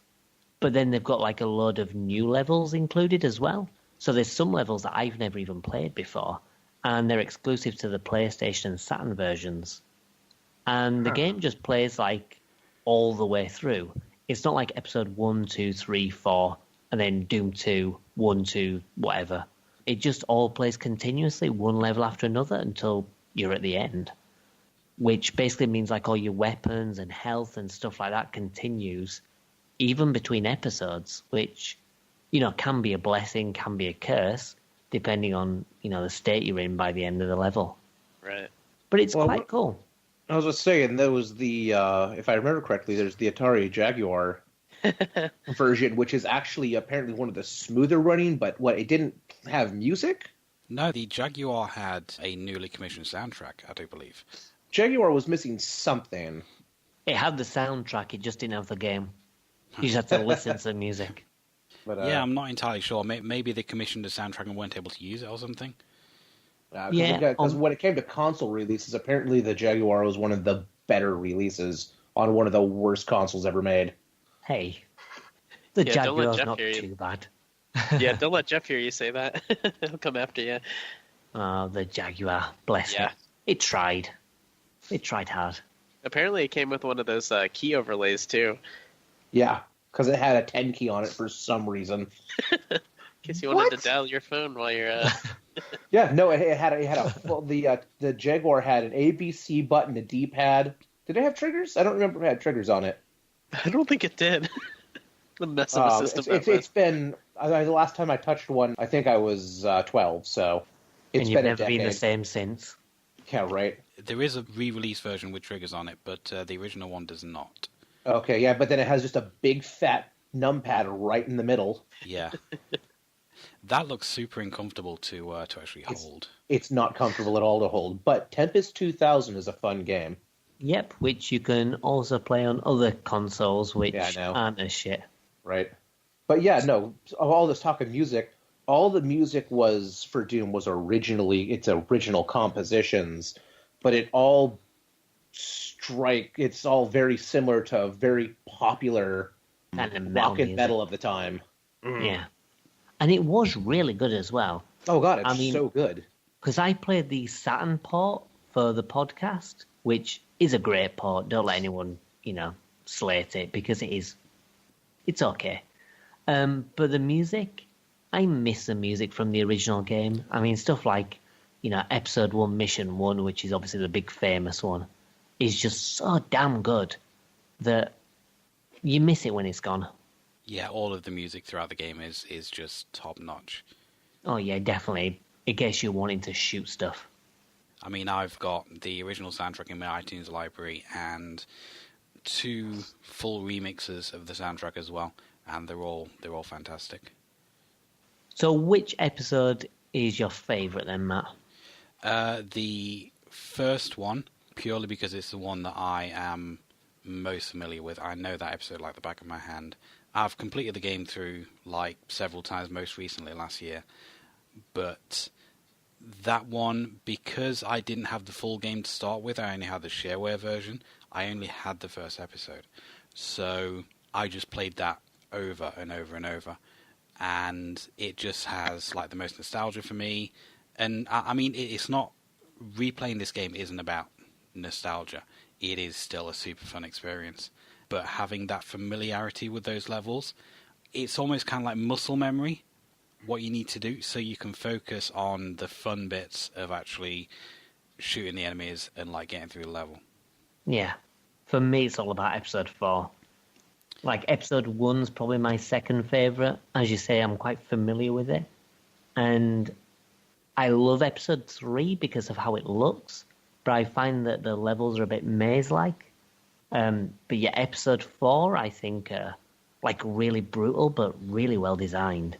I mean, the first 2 levels are notorious for being, extremely difficult, especially, in the PC version, where you have to start with just a pistol, but it's so good. Yeah, I mean, the second level of the episode has a cyber demon in it. It's, it just is super, super brutal. Is it the second episode? Because the second episode's inside, and it's quite cramped. Did I say second episode? I mean second level.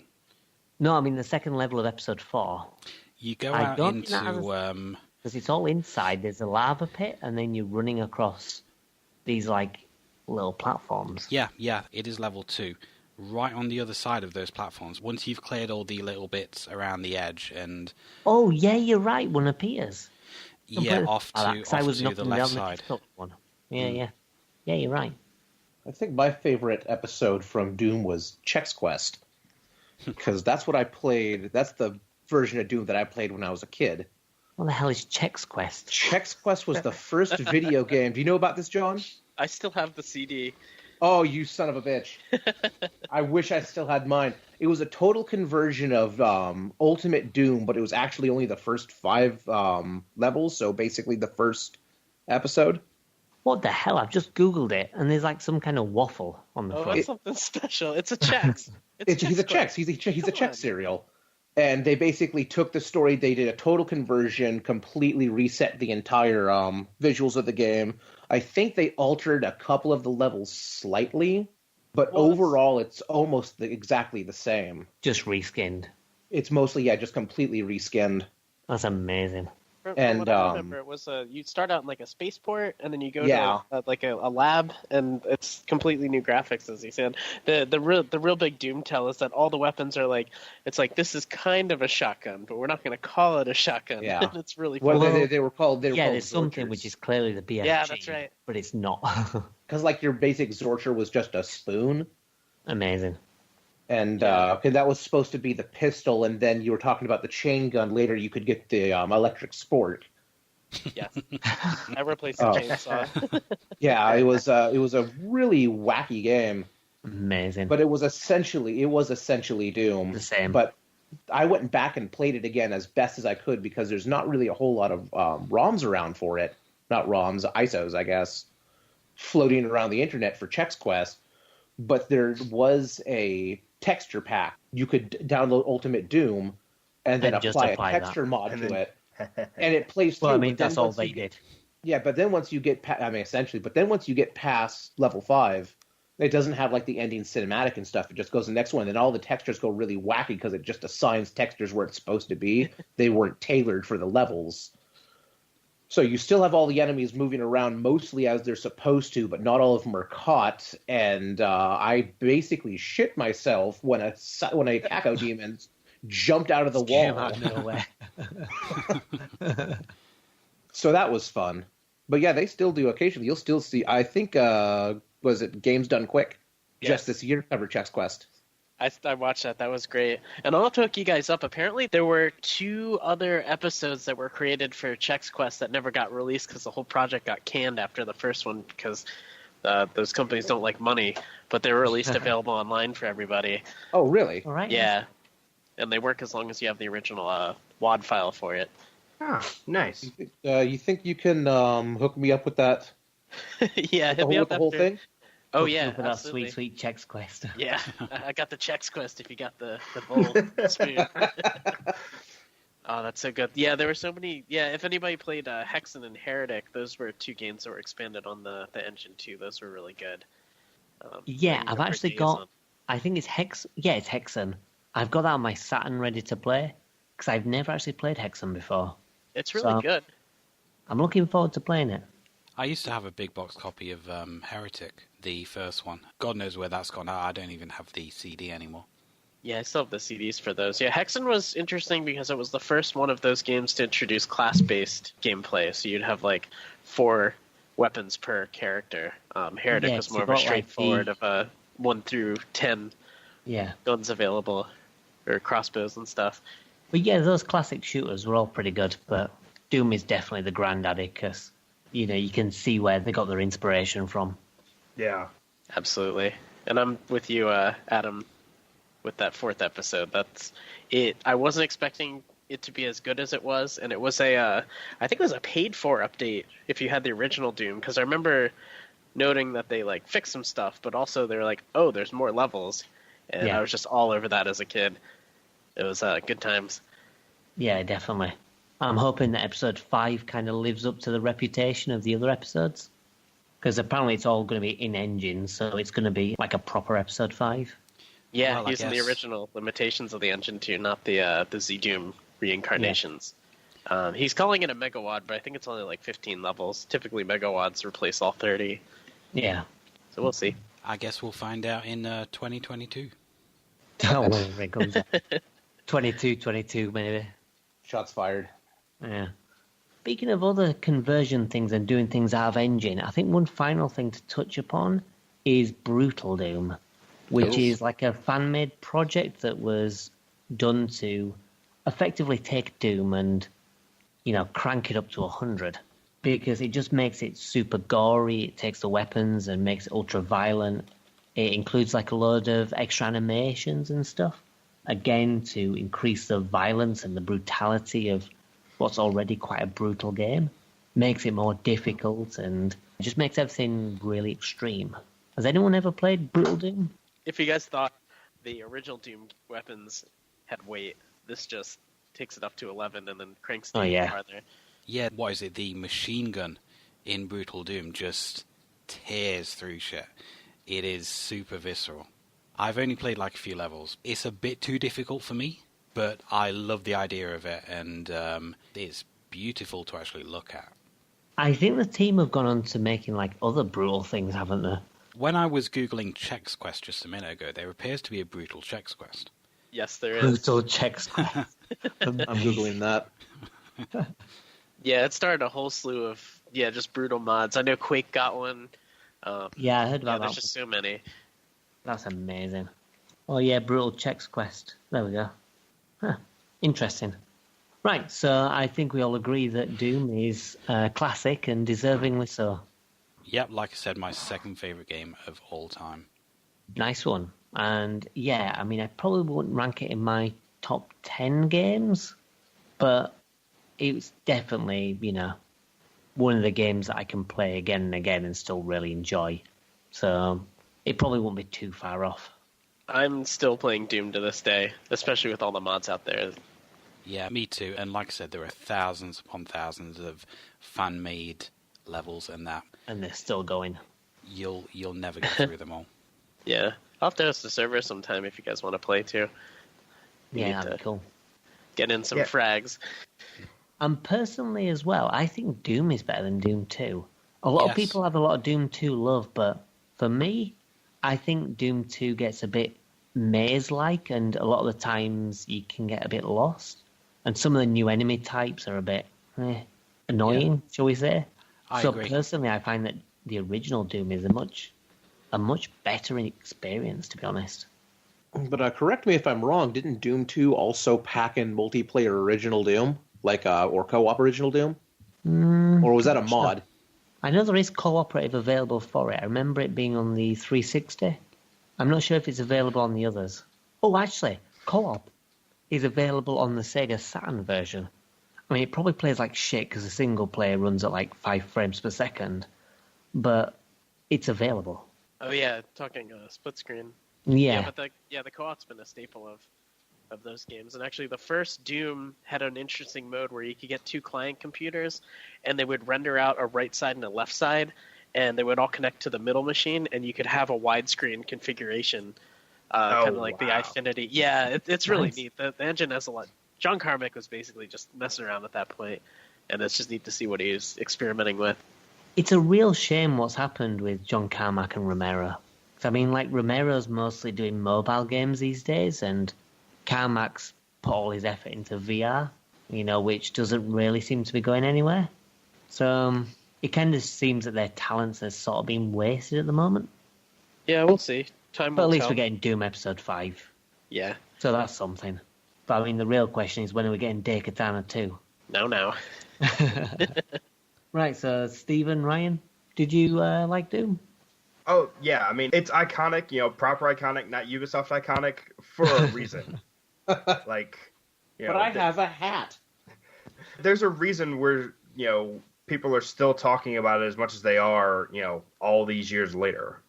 Well, and look, it's still getting mods. It's still getting. I mean, it's getting a new episode for crying out loud. It's one of those games that has stood the test of time. And it's so iconic that they can reboot the series, and like everyone's buying it still, and everyone still cares about it. Yeah. Well, unlike in Doom, they throw in the little secrets that have like the old little pieces of old Doom levels. Yeah, I love graphics. those. They throw those in there specifically because they know their audience and they know how famous the game is. Yeah. Even people that didn't experience the original Doom, I think the game's reputation would mean that people are still interested in like new Doom. What Doom 2016 did is similar to what they did in Mario Odyssey, where they had like the little 2D sections. Yeah. Yeah, and they throw those in there because they have the game has this insane legacy. Oh yeah, definitely. Yeah, I mean, I can tell you, I had maybe played like 10 minutes of original Doom before I played Doom 2016. So, like, it still holds up even for someone coming at it from, a relative inexperience. Yeah, you can jump in Doom now. If you've never played the original Doom, you can jump in and play it now and thoroughly enjoy the game. And you can't really say that about a Wolfenstein 3D. I don't think Wolfenstein 3D is garbage. I think it hasn't aged well. Yes. Yeah. I think the only problem with Doom is if you're not playing it with mods to get mouse look support. I think if you're playing it in the original format, it probably would be a bit iffy. I think you need WASD and mouse support. But those mods are like so easy to get and download. Oh yeah, definitely. It takes seconds. But I mean, if you are playing it in true original mode, I think then it would suffer a little bit. The setup for the original game was you could either do it just pure keyboard, if you guys remember that, with the arrow keys and holding Alt to strafe. Yeah. And you could also add the mouse support and add joystick support as well, of all things. Oh god, joysticks were so popular in the 90s. Yes, they were. I think the version on GOG automatically has WASD and maybe even mouse look, because I don't remember having to fiddle with options or anything for that. Yeah, it probably does. Yeah, a lot of people miss that it was a separate setup program to set up all that stuff. It wasn't all things in the menu. You had to run setup.exe from your DOS command prompt. It was great. Oh, yeah, well, that's Proper what it old is. school. I do not miss DOS. Yeah. I do. Right, well, I think we've talked enough about Doom and sang its praises for enough time. So I think it's time to move on to our next pick. And I think we'll have Stephen next. So we'll take a little bit of a break, have a bit of a musical interlude, and we'll come back with Stephen's choice.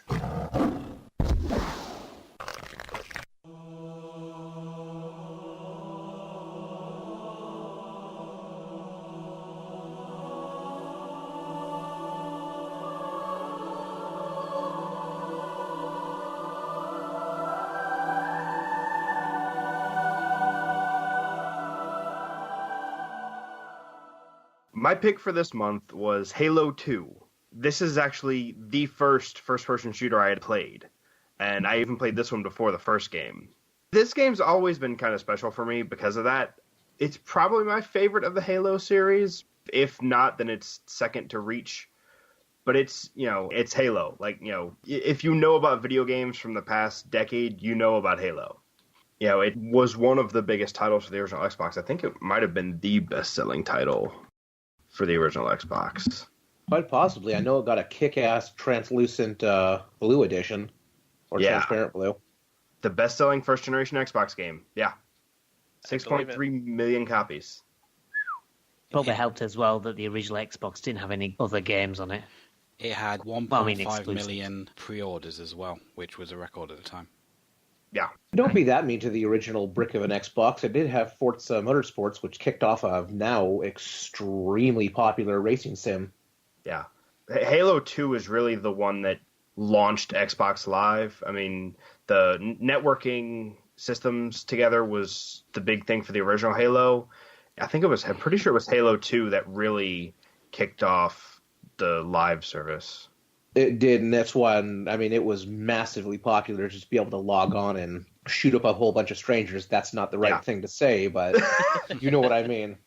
But yeah, I was still playing Halo 2 on Xbox Live when I was in college in, 2008, so... Well, yeah, it was very big for multiplayer, because not only did it have deathmatch, but you could also do the entire game cooperatively, too. Yes, I was actually gonna bring up the cooperative aspect, because I've actually gone through the whole series co-op, and it is a really fun time. So much better. Yeah. I actually just did that in prep for this podcast. I did it through the anniversary edition, but I made sure to play it with the old graphics, which was quite a treat. Nice. Yeah, I love that feature that you can just switch back and forth at will. I don't like what they did with the anniversary, or not the anniversary, but the updated graphics. Really? I feel like it strayed too far from what the original art was going for. And if you look at its little things, just one of the levels when you're on the Covenant planet, there's even some of the orientation of buildings. I forget, the Ark ship that's facing you is actually tilted to the side a little bit in the updated graphics, and it ruins the symmetry of that background and even just the color scheme and everything. I just wasn't a fan. It just didn't do it for me. I like the new music, but I didn't really notice the difference between playing the old graphics and the new one, audio-wise. Interesting. I know in the Halo Anniversary Collection for the Combat Evolved, the new graphics actually caused a problem because some of the textures they put over actually screwed up some of the collision. Oh, yeah, I do remember that being a thing. And, there were a couple levels where it's I need to switch to old graphics just because it's throwing the Warthog around and shit. Huh. Interesting. I don't know if they do that for the Master Chief Collection, if they avoided that problem. I can't imagine they didn't at least try to resolve it. They may not have been able to, but I imagine they at least tried. Yeah, I think they tossed out the collision models for the new graphics and just used the old graphics, because we can do that nowadays, to use that as the geometry for the old as the collision geometry, which is wild to think about because it's however many polys that new stuff was made of versus something that was on the system 4 generations ago now. Oof.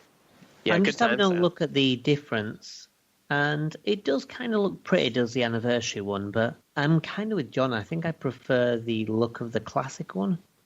Just like some things just don't look quite right. I also didn't like what they did with the video. They were gorgeous. I just didn't like how they changed the characters, because I was used to like Sarge looking a certain way, and then they chose some other actor to actually model him. It was kind of weird. Well, now I haven't played the Halo Anniversary Collection at all for Halo 2. I did play a little bit for Halo 3, but they like completely revamped Halo 2. Yeah. And for Halo 3, all they did was basically go with 60 FPS. Yeah. Now, Right, the full 1080, 60. did they in Halo 2? Did they redo all of the animations and everything, or were they still like the old kind of janky animation, just like general model motion? That's a good question, because I remember the animation for the original game was locked to 30 because that's, or the animation frames were locked to 30 frames for a motion versus just because that was the frame rate. Mm-hmm. I don't remember. I didn't notice any difference. Everything seemed very smooth. It was actually really weird having played like the standard def or even like the Xbox doing some 720 magic and then going to Xbox One and everything just like everything's very crisp. It's kind of like when Halo first came to PC. I didn't get a chance to play that awful Vista port. I heard that's not great, but it holds up too. Just everything looks great. That you don't really need the updated graphics. Mm-hmm. The original graphics still look fine. Like, you know, it's just, I guess, for people who wanted the super fancy stuff. But, I mean, it still looks fine. Like, you know, it was fine then and it's fine now. Right. Yeah, I'd agree with that. I played on the original Xbox and I had no problems with the graphics whatsoever. I didn't even know that there was like an updated version with the anniversary. No, I didn't either until you'd mentioned it. Yeah, the Yeah. Master Chief Collection. Yeah, I have the Master Chief Collection, and that's the version of it that I played most recently for this. Looks cool. I'm just having a look at like loads of different screenshots about it, and it does look pretty cool. Yeah. But Halo 2 did a lot of improvements. Like, I mean, yeah, some of them were improvements, some of them weren't over Halo.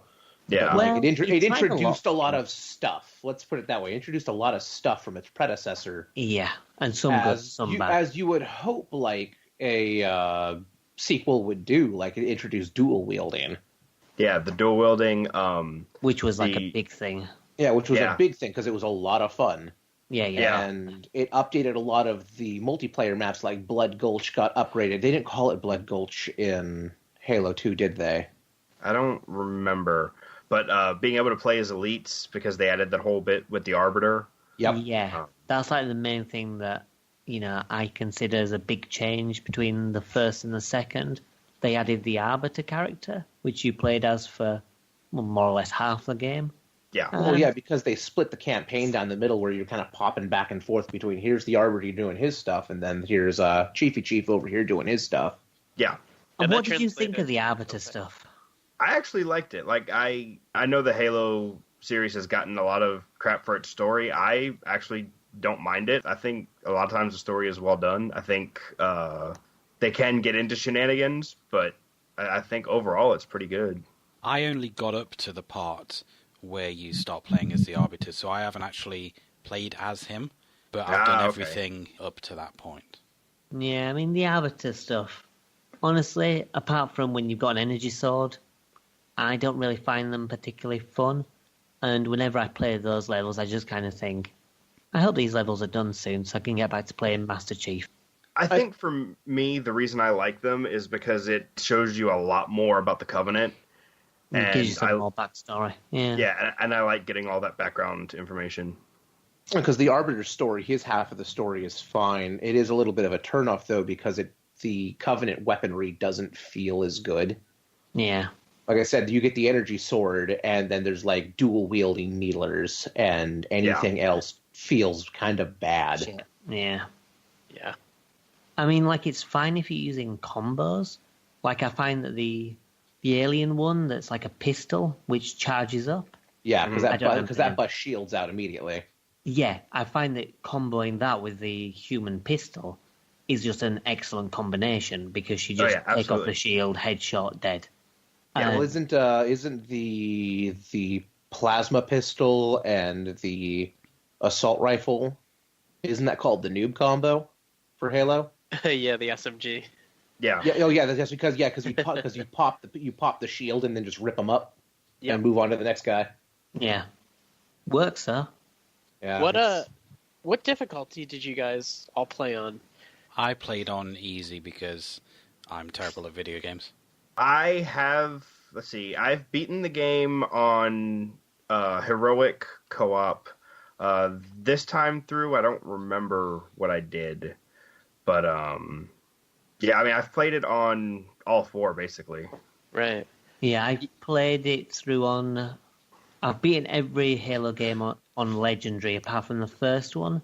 And that's only because I've played, like, maybe an hour of Halo 1 and just can't stand it. Yeah, it's, But this time I just played on normal.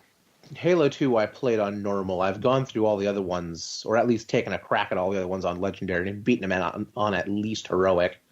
yeah, I remember Yeah, when I've they... done Legendary single and co-op on all of them apart from, I think maybe Halo 4. I didn't manage to beat it solo on Legendary.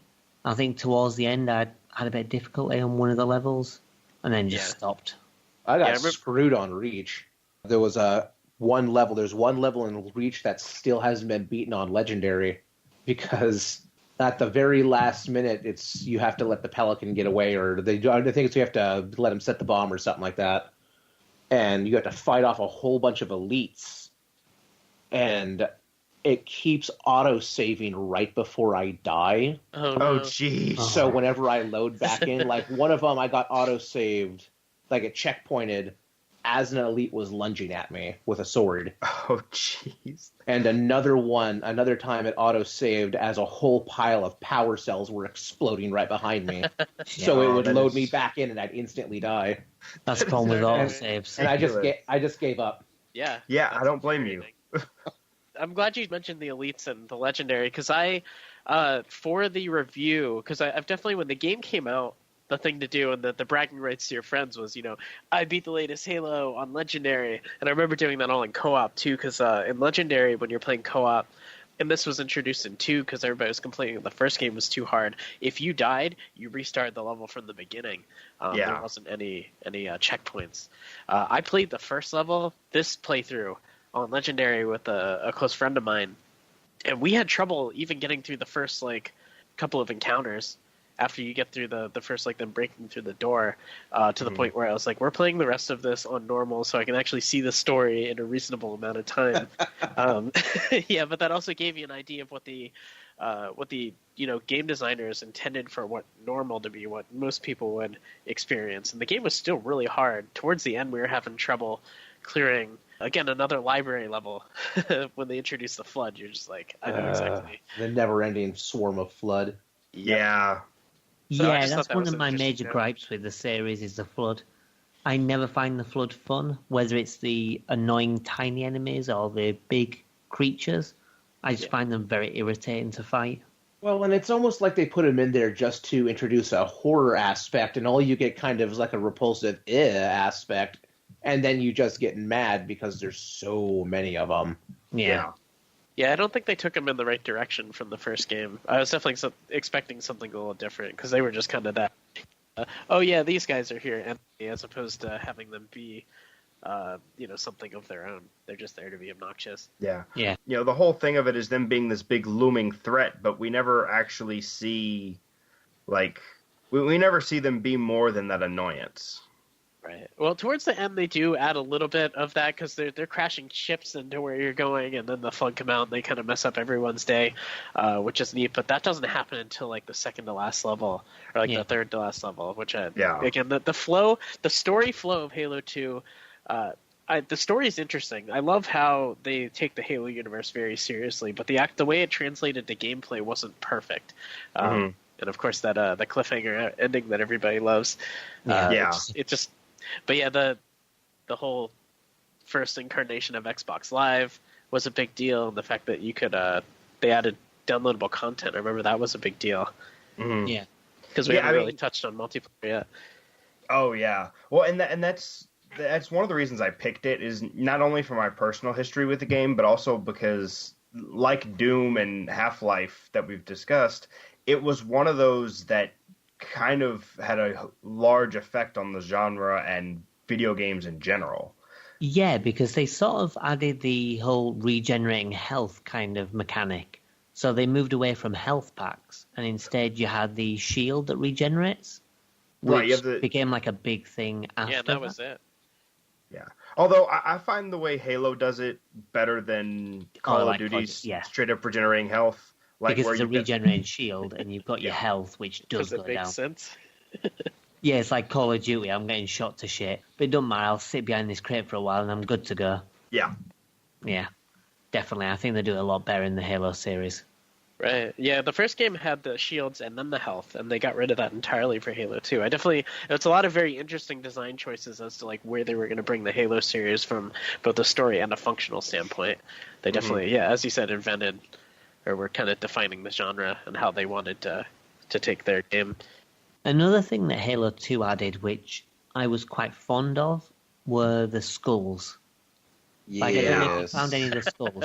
I mean, the actual uses of the skulls were varied. Some of them were kind of fun. Some of them were, like, really annoying.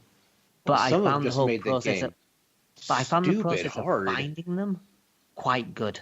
I really enjoyed the experience of trying to track down the skulls and obtaining them. Yeah. Like, I really like unlockables in games for, like, quirky shit. You know, I'm a big fan of, like, how they do it in, you know, GoldenEye and Perfect Dark. But, did you guys get the Scarab gun during any of your guys' playthrough? No. No. Oh, wow. I think I have done in the past, but yeah. I didn't this time. I have trouble playing through the first Mombasa level without going up outside of the level. And you have to do that to get, there's a sword that's hidden and you get an achievement from that, and also that's where the blind skull is.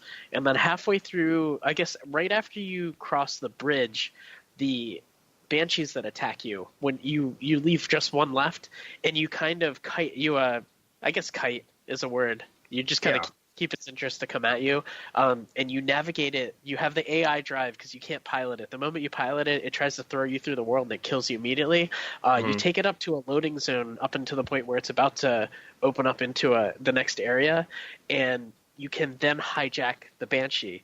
And from there, you can fly up to this big towering building that's got it almost looks like a bridge, but it's got it looks like an H in the sky. On top of that is a plasma rifle that, instead of shooting the plasma rifle shots, shoots the Scarab gun. Scarab shots.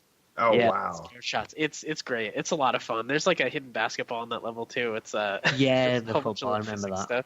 Yeah, soccer ball. Sorry. Bungie really liked to stash stuff out of sight. Yeah, you could tell they just had fun making that game. Well, that kind of links me to something else as well. Talking about the Scarab, I think for me, the most memorable part of the game is probably the Scarab level, where the Scarab's, going around and you've got to climb it and take it down.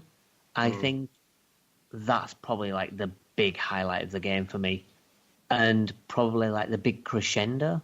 And then after that, the game just kind of fizzles. Yeah, I mean, that is a very big moment. Yeah. Yeah. And that's to be honest, I find it the only kind of memorable moment in the game. Like, I find the levels to be functionally fun. I think the mechanics of the game are enjoyable, but like the levels, you ask me about any of the levels and I'd struggle to recount most of them apart from that one, because the others just kind of exist. For me, Gravemind was a huge moment.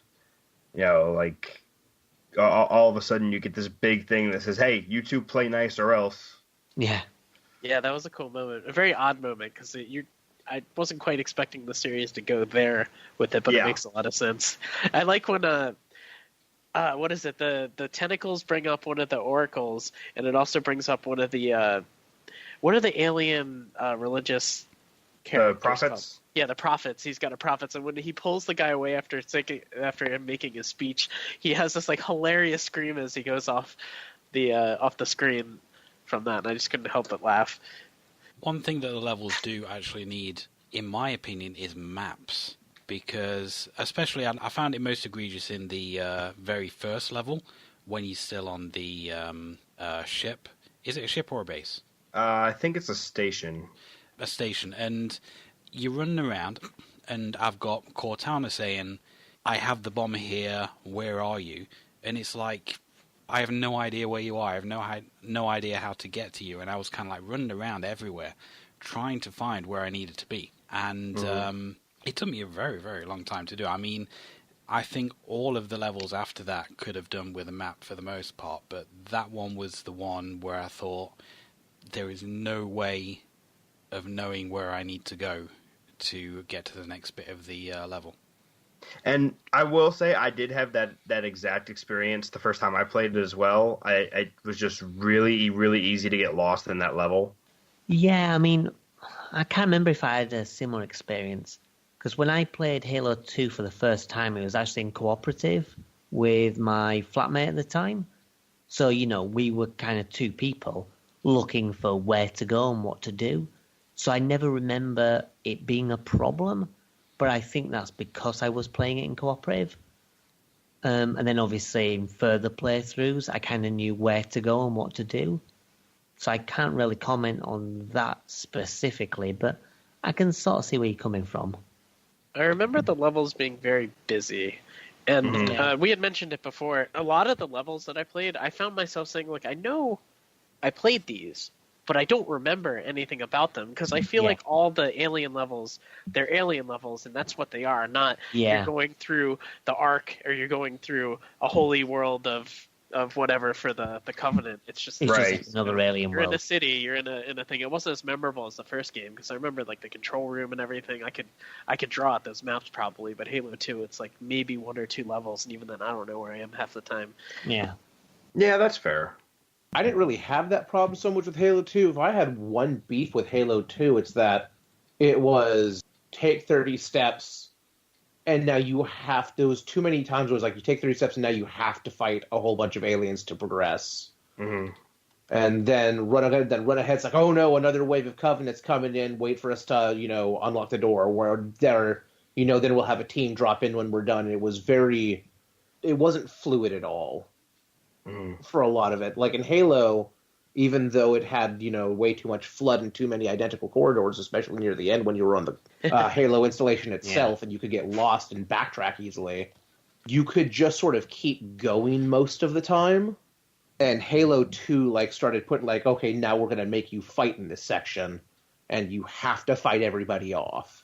Yeah, a lot of the encounters or you could get out of the map and skip huge swaths of the game.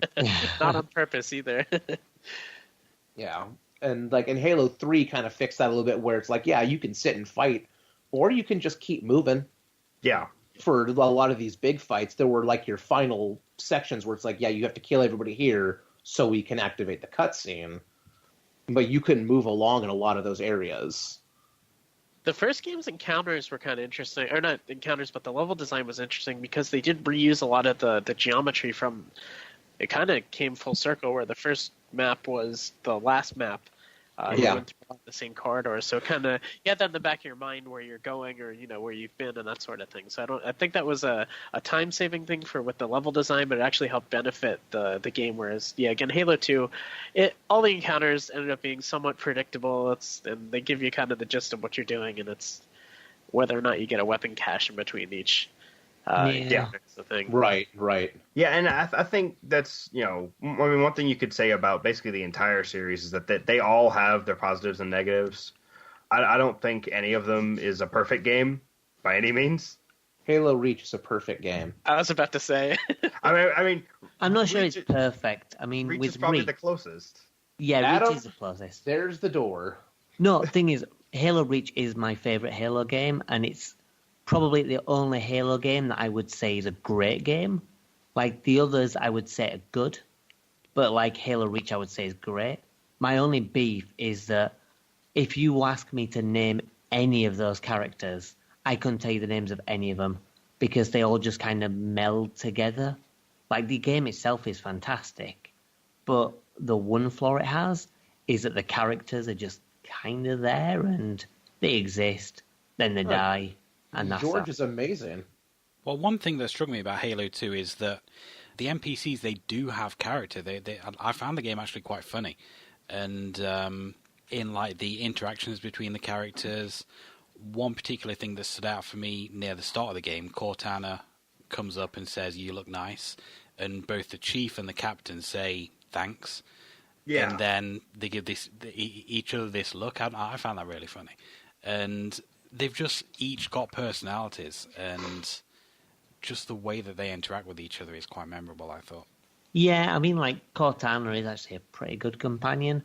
I did always enjoy Cortana in the games. I loved what they did with the cutscenes and the dialogue. One of my favorite, if we had to pick a favorite, like in that cinematic portion, there's a scene. Basically, Sarge is the best. He comes riding in one of the monitors into screen, which I thought was really funny. And the pose that they used to have him do that was perfect. He was like cradling the thing. It was great. Yeah, Sarge is pretty cool. Well, and you talk about funny dialogue, and I think I don't remember where you find it, but the I would have been your daddy skull. Yeah, I would have been your daddy, but a dog beat me over the fence or something, I think is the full title. Activates a whole bunch of ridiculous dialogue. Yeah. That's Another great. funny bit from a cutscene I found, I think Sarge is talking, and some guy leans over him and is clearly like whispering something into his ear. But I think they forgot to animate his mouth, so it just looks like he's sniffing his neck. Nothing seedy at all. Better love story than Twilight. Oh, yeah. The cutscenes do a lot to kind of like give the world a bit more flavor. Yeah, and I would say that in this game in particular, they did a good job of explaining what was going on. Because, like I said, I played this before I played the original Halo, and I was still able to follow the story because for original Halo didn't have that complicated of a story, and they summarized it well. Yeah, that's true. You don't really need to have played the first one. You can start it up and get the gist of what's going on. Yeah, we found a thing, we blew up the thing. Spoilers. Yeah. Way to ruin it for everybody. You know what? The game is old enough now. There's no spoilers. Or if there are spoilers, we don't care. The parrot is the murderer.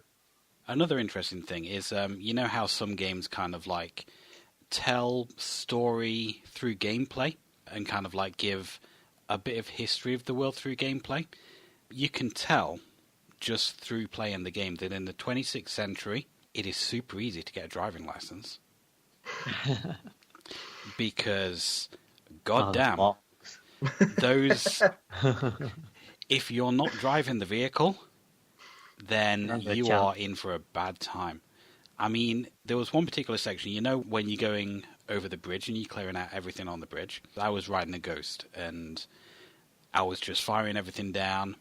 I got near the end of the bridge, and, you know, you've got the guys following you in the Jeep, and one of the guys in the Jeep says, "Hey, good to see you, Chief," and then crashes into me, destroys my Ghost, and I'm like, really? So I just went around the other side of the Jeep, I got in the driving seat, and I was just like, get out, you Let me knob. drive. Yeah. But man, they're all excellent shots on the turret. Oh, they are. I found the best thing to do was just you drive the truck and just drive them near the enemies, and they'll just massacre them.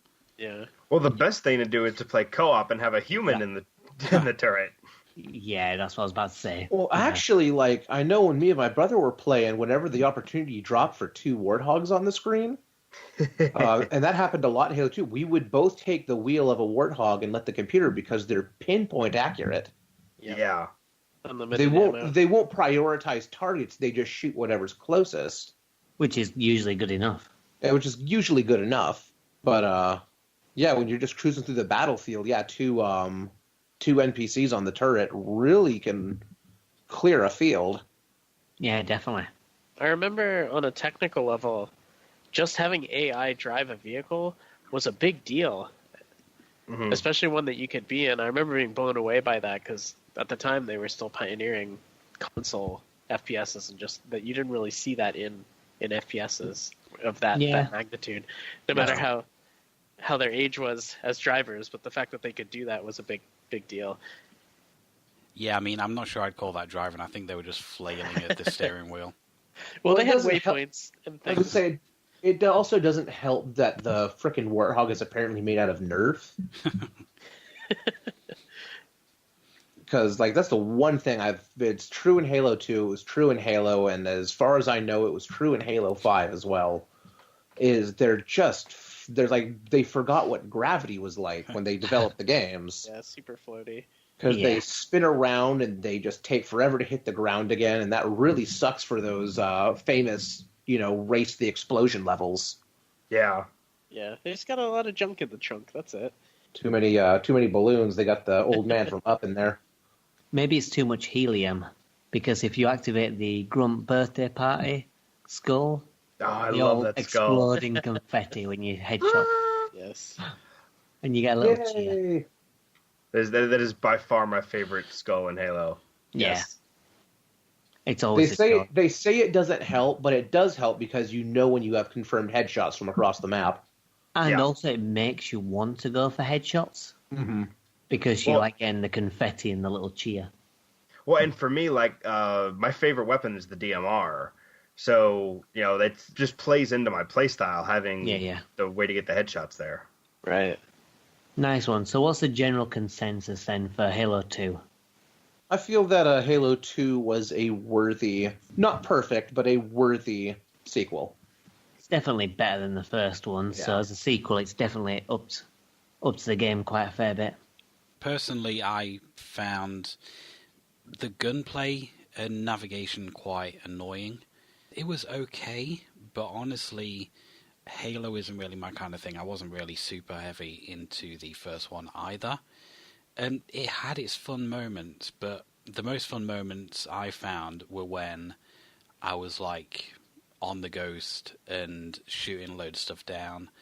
Just running around shooting enemies, I just didn't find it that fun. And that's fair. I mean, if it's not your thing, then it's not your thing. Yeah. I find the gameplay to be quite enjoyable. Like, I found the central mechanics of the game to be quite fun. I'd say my gripe was mainly to do with, the story's there, but I'm not too fussed about that. But I find the levels in the second one to be quite unmemorable. And it's fun if you're playing cooperative, but if you're playing single player, it's okay. I'd say the game's good, but I don't consider it to be great or anything. Yeah, it was kind of it was an interesting entry for the single player portion of the Halo universe, but it definitely defined the genre for the multiplayer portion, which I think is the takeaway from this. I feel better having experienced the Halo 2 story, but the multiplayer was where it was at. So Yeah, and I often rail against Call of Duty for, making multiplayer such a big deal and, basically pushing the game industry in that direction. And it's, kind of unfair to me because Halo was a big contributor of that as well. Yeah, definitely. But like I said, this is one of those games that I love. It was one of my earliest games on the system. It's just one of those games for me. Yeah, definitely. I kind of get the that. same way. I suppose it's kind of like me and Zool, because, Zool was the first video game I ever played, so I do have a soft spot for it, even though I'm fully aware that it's not great. So I think you will have always that, kind of sentimental attachment to certain games. Mm-hmm. But yeah, I'll say it's not a bad game. I consider it a good game, just it doesn't blow me out of the water or anything. Okay, so we'll move on to our next game now, and we'll move on to my pick. So again, we'll have another musical interlude, and I'll see you after the break.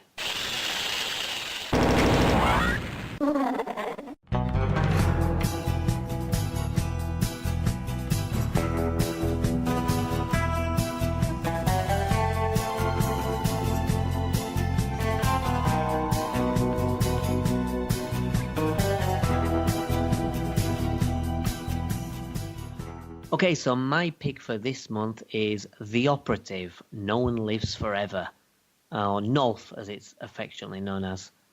Anyway, it's a stealth-focused first-person shooter, and it was developed by Monolith and published by Fox for the PC I suppose it was back in 2000. Also got ported to the PS2 as well, which I'm not sure if that happened in the same year or later, but, it did get a console release.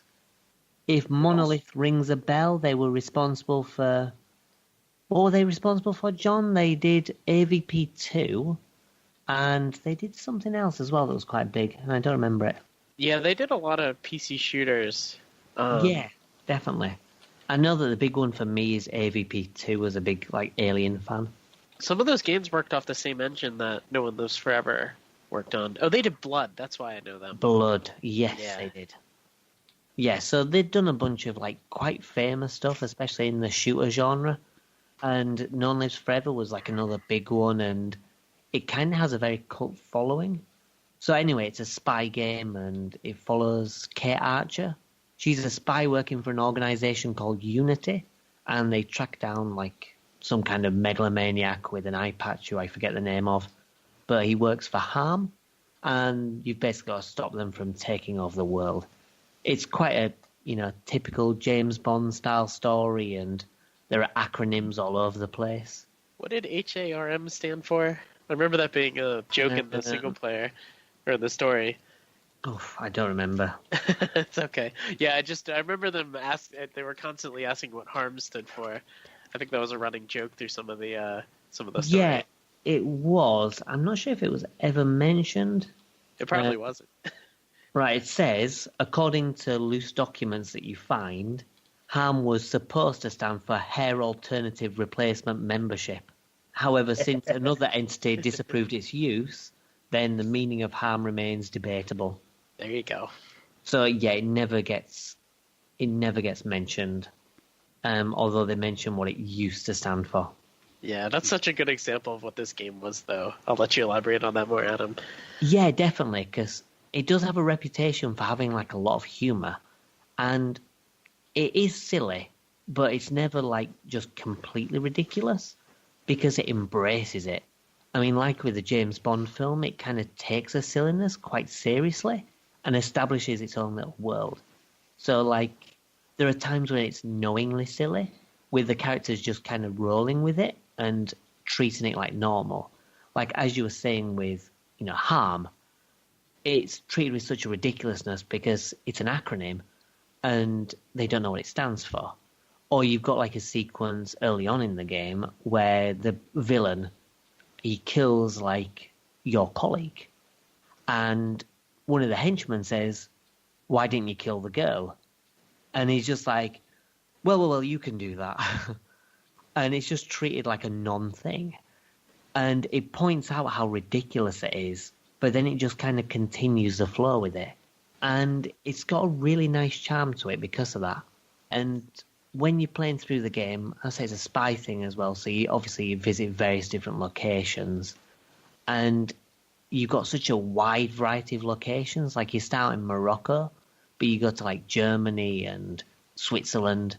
You go on planes, you go on submarines. It really kind of goes full force with the game. So not only is the world quite compelling, but you can tell that Monolith wanted to go all out with it. And they just basically include, like, the kitchen sink. Because you've got all these different locations, you've got tons of gadgets, tons of weapons, and this game just has everything. So yeah, that's a brief overview of it. Before we go into some kind of details about some of the levels, what do you guys think of it?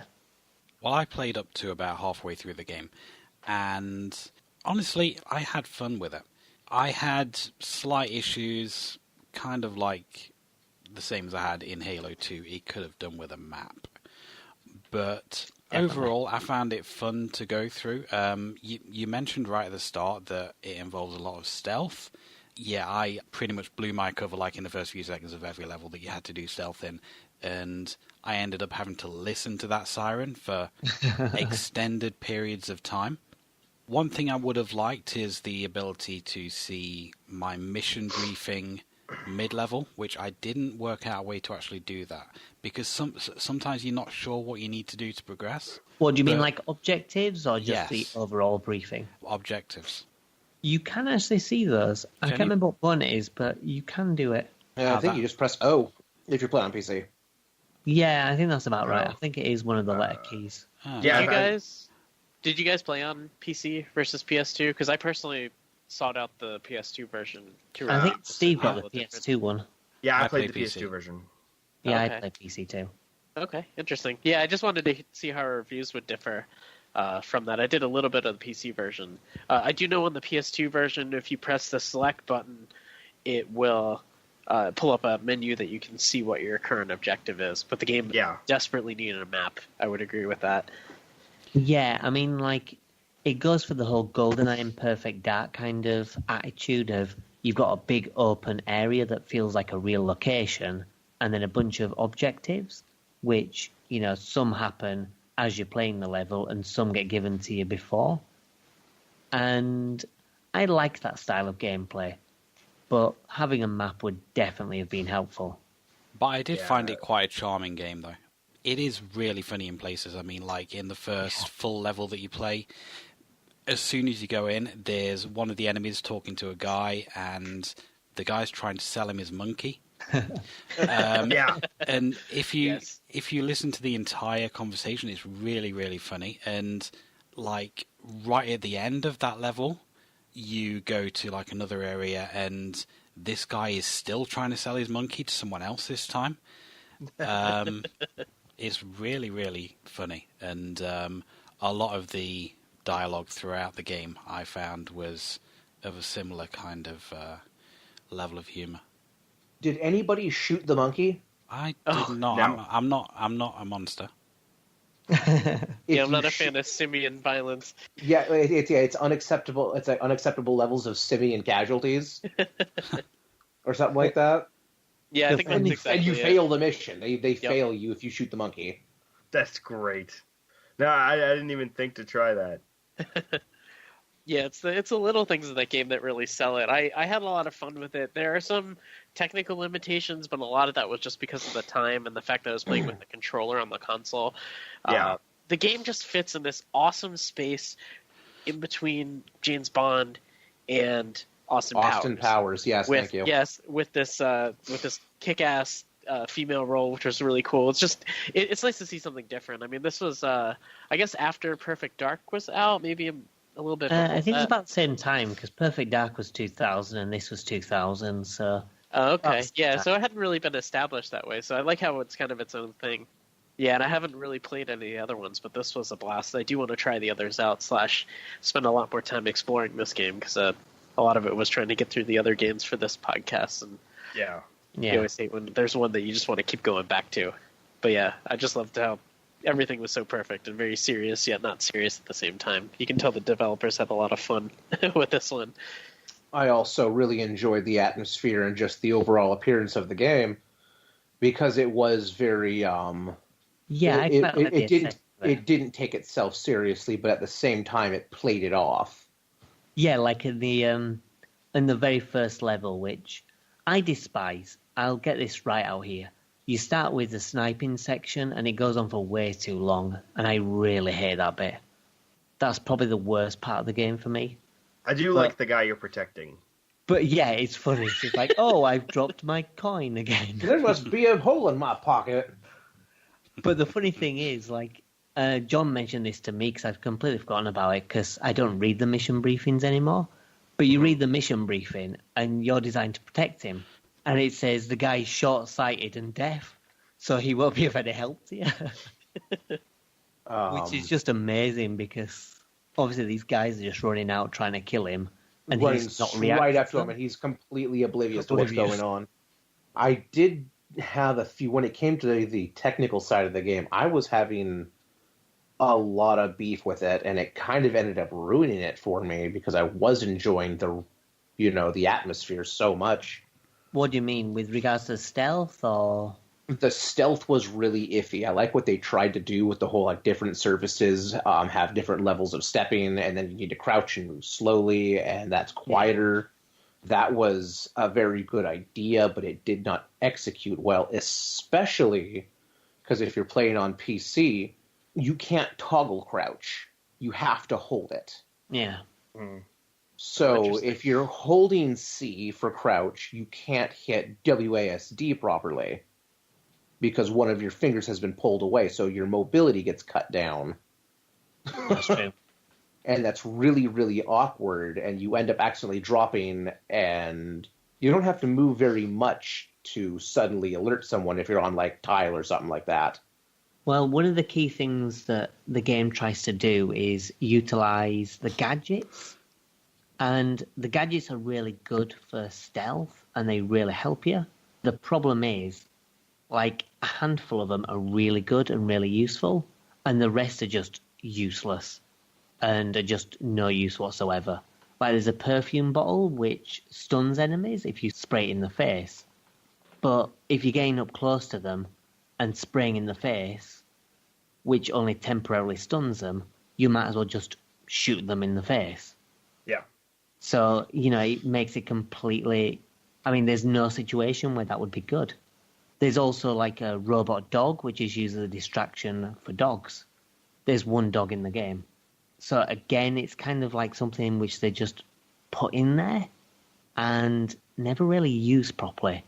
And I feel like one of the problems is they tried to cram too much stuff in, and I think that the game probably would have benefited from just a little bit of cutting things back and just making it a bit more of a tighter experience. Well, I think a lot of that goes down to what we were saying earlier about how they were having fun making the game. Yeah, and they just trying to implement more. Yeah, that's true. The other problem I had with the game, I found out pretty quickly, was that other than the very first section with the sniping, damage is not consistent. Oh, yeah. It's not consistent at all, and that's damage going out and damage going or being received, so I suppose that's fair enough. But, like, in the beginning, every single sniper takes one shot, and then he goes down. Yeah.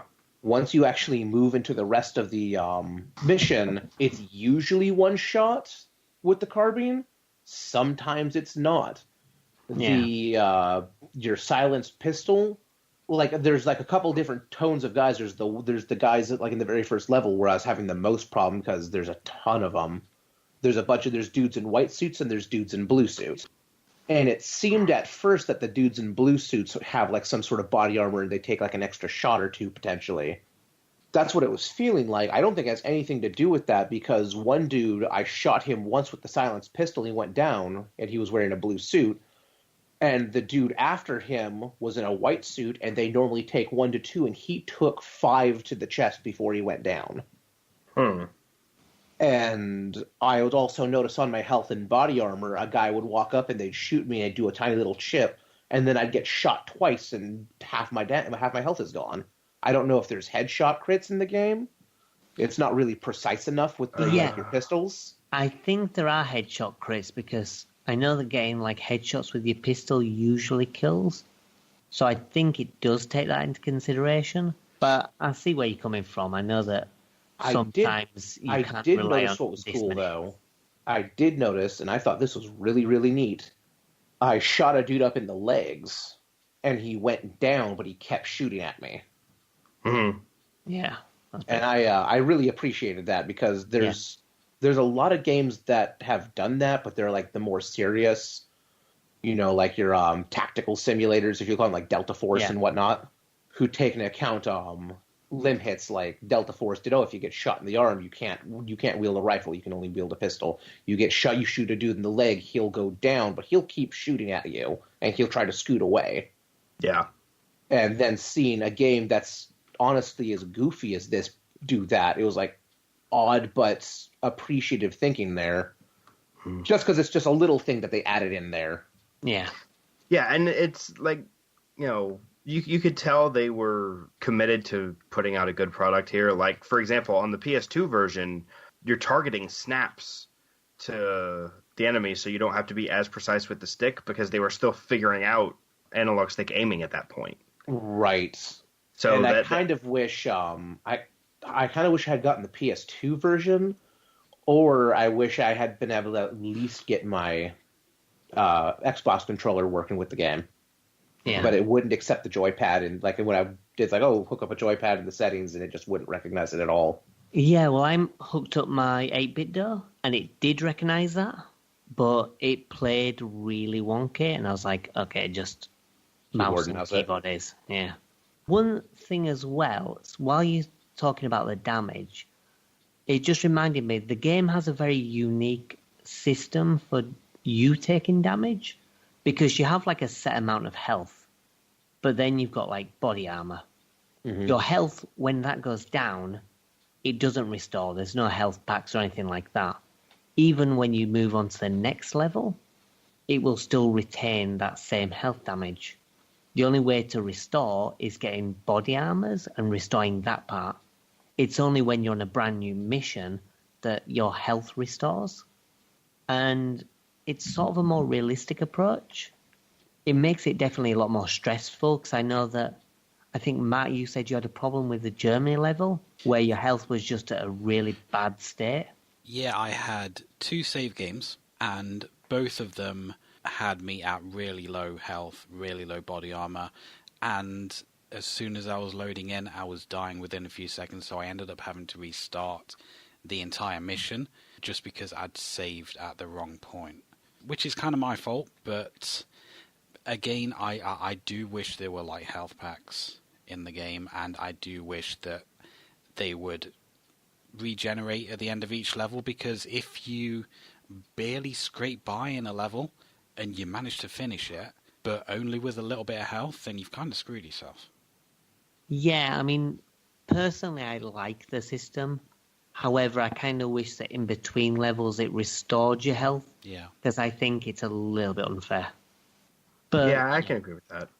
I mean, it would be nice to have first aid stations like you have in Half-Life. They're like all over the place, and it'd be nice to have something like that just to top you off a little bit, even if they do have a limited amount of uses like the ones in Half-Life do. yeah. Well, and that was another thing that irritated me in the game, and I don't know, because I didn't do a whole lot of PC gaming around this time. Honestly, I still don't. But Half-Life does the same thing, or rather, this does the same thing that Half-Life does. Well, Half-Life came first, where you select your weapon, and then you select your weapon. Oh, yeah. So you have to cycle through to your inventory what you want to use, and then you have to pull it out. Oh, I see. Yeah. And that was really irritating me in both of the games. Because it's just slow, and when you're in the middle of a fight and you're trying to do something on the fly... Yeah, it does not. It's not even remotely on the fly. Yeah, I kind of get that. I mean, for me, it's not a problem, because I got the original Half-Life when it first came out, and I played the shit out of it for, like, years.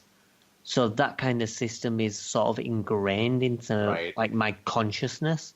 But I can see how, if you didn't grow up with that, that's quite an irritating mechanic.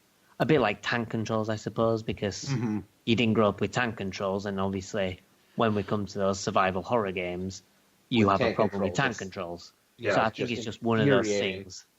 Yeah. But you can get around that by using the number keys to select your weapons. Right.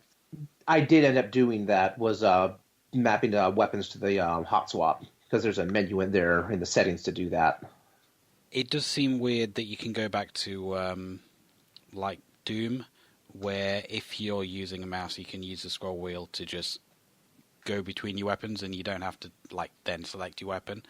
It feels weird that was a feature there, and then several years later, it still wasn't implemented in something like this. Yeah.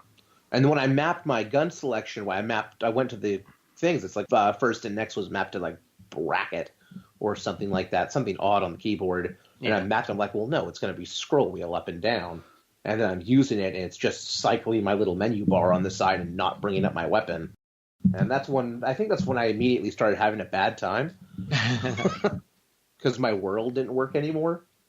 Yeah. I recall in a lot of these old games, looking at the defaults and then just questioning what the developers were thinking when they assigned those. A lot of games have that problem. Well, yeah, and think about this. This was in 2000, and No One Lives Forever default keyboard settings are set up like default keyboard settings for Doom, where you can use the arrow keys and WASD and not a mouse. Oh, right. And when I'm flipping through that and looking, I'm like, who wouldn't use a mouse? Yeah. At this point. But I suppose if they have the option there. But yeah, it's weird. Like, default settings are just very strange. Sometimes you look at them and you think, what? Yeah, I had to go into the default controls and just remap everything, because whoever did it didn't have a clue. But other than mechanically, the game is very humorous and I think enjoyable for a light romp. I laughed pretty heartily when a dude ran around the corner. Oh, what did he say? Oh, I can't remember what he says. don't be reprehensive of this reprehension. Or something stupid like that. Yeah, something really dumb, or like one day, like you shoot and he runs away. He goes, "I'm not really fond of bullets." Yeah, I remember that one. Basically, I really like the aesthetic of it. I really like the humour in it. And I think they did well. The levels can be a bit hit and miss. Like, as I say, you start off with the sniping bit, which I'm not fond of. But then the Moroccan level is quite cool. Then you've got the Germany level, which is a bit of a pain. But then you've got the plane level, which is just awesome. Like, especially when you're falling from the plane and just shooting everything. Yeah, I mean, it's difficult to aim at the stuff that's coming at you in that level, but I do like cool. the concept. They pretty much recycled it in Saints Row 3. The opening level of Saints Row 3 is like a plane drop, which is like a similar kind of thing. Yeah. But, yeah, I think it's a really kind of ambitious project, and, you know, they just cram so much stuff in. Like, again, just with another feature that didn't even have to be there. In the cutscenes, you have dialogue choices, but they don't actually have any effect in the game. It's just, do you want to be a nice agent, or do you want to be a dick to people? And that's the only reason they implement it. In fact, if you skip the cutscenes, it doesn't like skip to the dialogue choices like you'd expect in a game with dialogue choices. It skips over them. The game knows that they're completely pointless, but they included them anyway. And it's touches like that which I kind of think, you know, the developers really enjoyed making this game and they wanted to put everything in, for better or worse. But yeah, it's a game that I like quite a lot and it has a special place in my heart. It's not one of my favourite games. In fact, I would say that from this list, I would probably prefer Doom and Half-Life and, you know, possibly even Time Splitters more than this game. But, yeah, it's still a game that I like quite a lot. Yeah, and I think one of the things that probably went into them trying to put so much in was not knowing how it was going to be received. So they didn't know if they were going to get a sequel to add more features. Yeah. Just kind of went with the gusto. Yeah, definitely. I mean, I think it's actually a pretty good game. I wasn't sure what to expect based on, you know, the game's presentation, but I was actually pleasantly surprised. Like I thought it was a, you know, pretty enjoyable game, and I'll definitely go back and check out, you know, the stuff I didn't get to. Yeah, I mean, as I say, the game's far from perfect. It does have its issues, but I think as an experience, it's definitely something that I would recommend to people because it's just so unique. It's so funny, and the game's got a lot of charm. The second one does too, and you know, I think I prefer the first one to the second one because the second one does have some faults, even though the second one feels tighter. But the series is, you know, pretty good on a whole. I mean, they're pretty good games. It's a shame it has all the problems it has with the rights. Yeah. Are you aware of the situation with the rights at the moment? I'm trying to think if you told us or if I found it online somewhere. Yeah, I don't think anybody's familiar with the status of the rights, to be honest. Well, Well, yeah. I think it's that one company owns the... I can't remember what it is. I think it's like, was it Fox that got acquired by Activision Blizzard? It was, Activision acquired like the company or whoever, or the developers maybe. And people just assumed Activision would have it. And they just went, well, we looked in a drawer where all the rights are kept. Can't find anything, so I don't think it's us. And then Monolith were like, oh, it's not us. We don't have anything. And so nobody knows where the rights are. And so it's just in a period where really it's a free-for-all because nobody has the rights for it. Yeah. And nobody can do anything with any of it. So these games will never be remade, re-released. We'll never get a new entry. So all that's left is for people just to, you know, either get the PS2 version or, you know, go to my abandonware and get the PC version that way. Well, and Effectively pirate it because there's nothing you can do. So Is just it really download it. pirating if it's unbuyable? I mean, and nobody owns the right to it? Well, that's the the thing. I mean, question.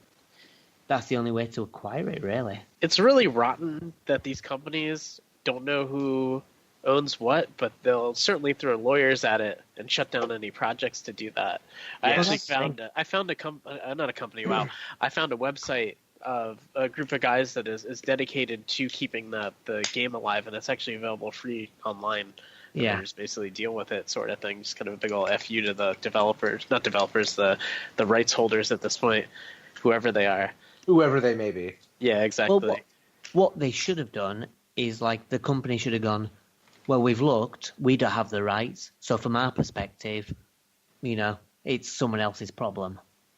And then if both of them had gone like that, then it'd be like, okay, well, whatever. Anybody Public can make domain. a sequel. Anybody who wants to. Well, I know there's been a couple companies or a couple groups who have been trying to acquire the rights, but it's such a legal cloud of like just nonsense about how to get the rights of something that isn't owned by anybody anymore, apparently. Yeah. I mean, it's like the game's already become public domain, but you can't actually do anything with it. Yeah, that gray area. Yeah, And- there's a NOLFrevival.tk. They distribute the game, and they add support for Windows 10 and all of that too. So they're very much keeping the game alive rather than just releasing the files as is. So Yeah, you can that's tell where there's I got passion mine. behind it. Yeah. Well, and I think the secret is just for people to mod it to high heaven, because that's how you get the remaster or even a sequel. Yeah, is just mods. Yeah. Right. Yeah, the game supports 4K apparently with Wow. patches and everything, which is wild. Yeah, it's a shame that nothing can ever be done with it in the future. Yet. I mean, Yeah. I'd say, like, if it was just one company, they could have just let anybody deal with it. Like, I mean, if you look at the Wonder Boy series, like, Sega didn't really want to do anything with it, and people just like, can we do stuff? Yeah. And then we got a Wonder Boy remake, and then Monster Boy, and Sega's just like, yeah, do whatever. Fine by us. But, hey-ho. Right, so, what do you think then overall? Personally, I think it's a pretty good game. Not perfect, but pretty enjoyable and definitely worthwhile as an experience. I'd say the same thing. I enjoyed my time with it. I was frustrated in a few bits, but overall, it was a fun game. The gunplay was nice. I liked the way the weapons felt. I mean, I used the silence pistol for most of it, and I just enjoyed using that and going through it. Yeah, I enjoyed it as well. I think if I can get my hands on a PS2 version for pretty cheap, I think I'll enjoy it better because it seems just a little bit more, I'm not going to say optimized, but maybe optimized is the right word. I mean, maybe it doesn't run particularly well on Mac, but the version that I downloaded ran perfectly at 1080. Well, I was running it on my Surface Go, actually. Then I have the lightest weight Surface Go possible because I couldn't get a copy for the Mac. And even if you do, apparently you have to run an emulator to emulate an old Mac operating system so it'll run properly. But yeah, no, it ran fine. It actually ran really fine. I had to crank the effects down a little bit, the graphics down a little bit, but it ran smoothly. It didn't jitter or anything like that. So, and I would hope so for a game that's about to hit 20 years old, we'll be able to run on even the lightest weight of laptops nowadays. Yeah. Yeah, I think it's pretty old now, so it should run well on most people's computers. The PS2 version was really fluid from what I saw. I didn't really run into any slowdowns or anything. Yeah, I didn't notice any problems with it. Cool. Right, well, time for another musical interlude, and we'll go into our final pick, which is Ryan's pick. So take a sit back, relax, chill out to the music, and we'll see you afterwards.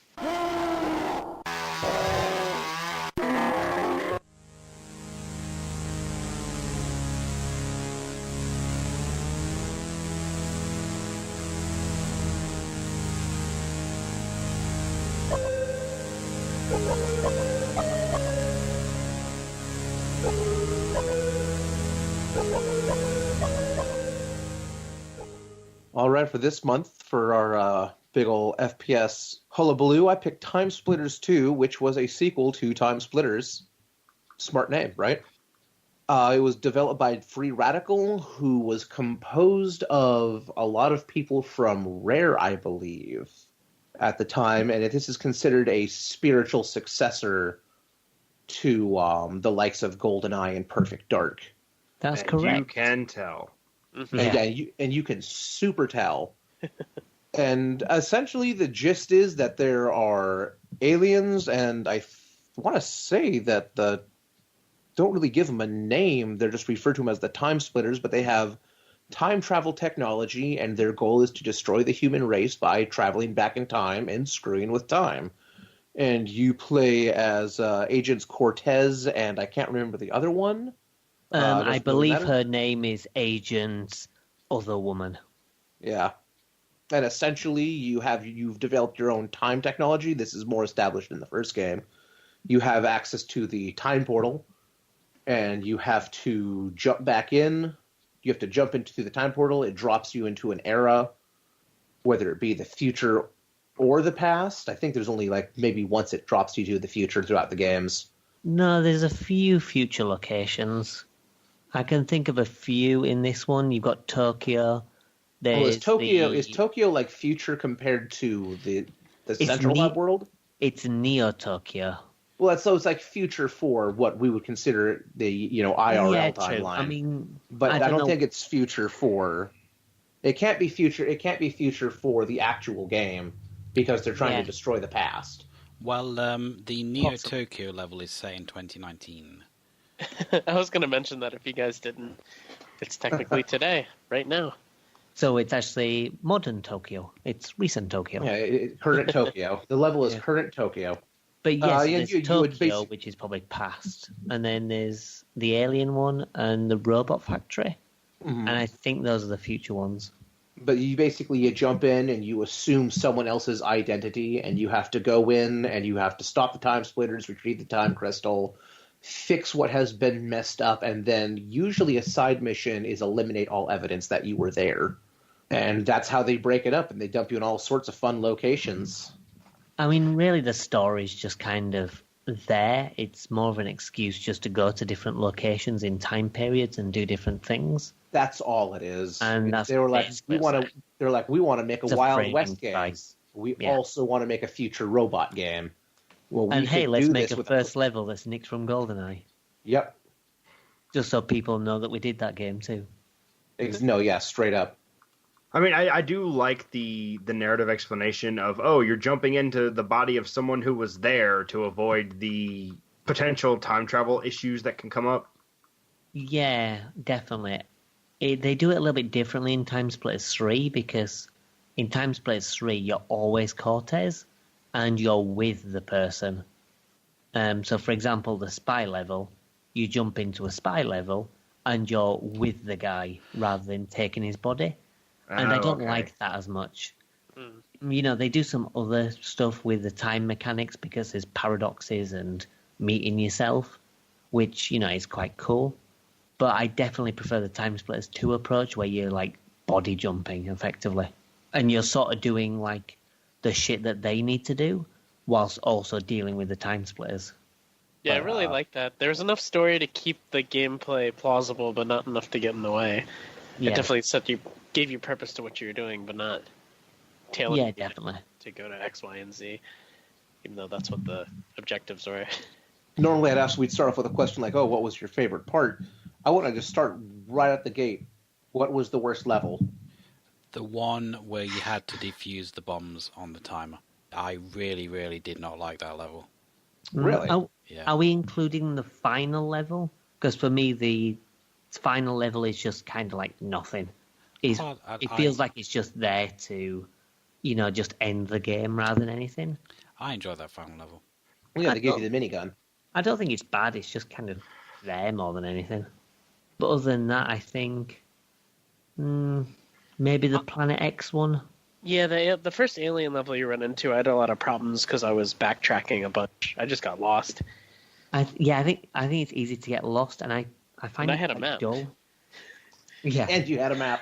That's the exact opposite of what we had before. See, personally, I just absolutely despise Neo Tokyo. I had fun with that one. I like the idea and I like the concept, but yeah. That's the only level that I actually had to look up a guide for. Oh, wow.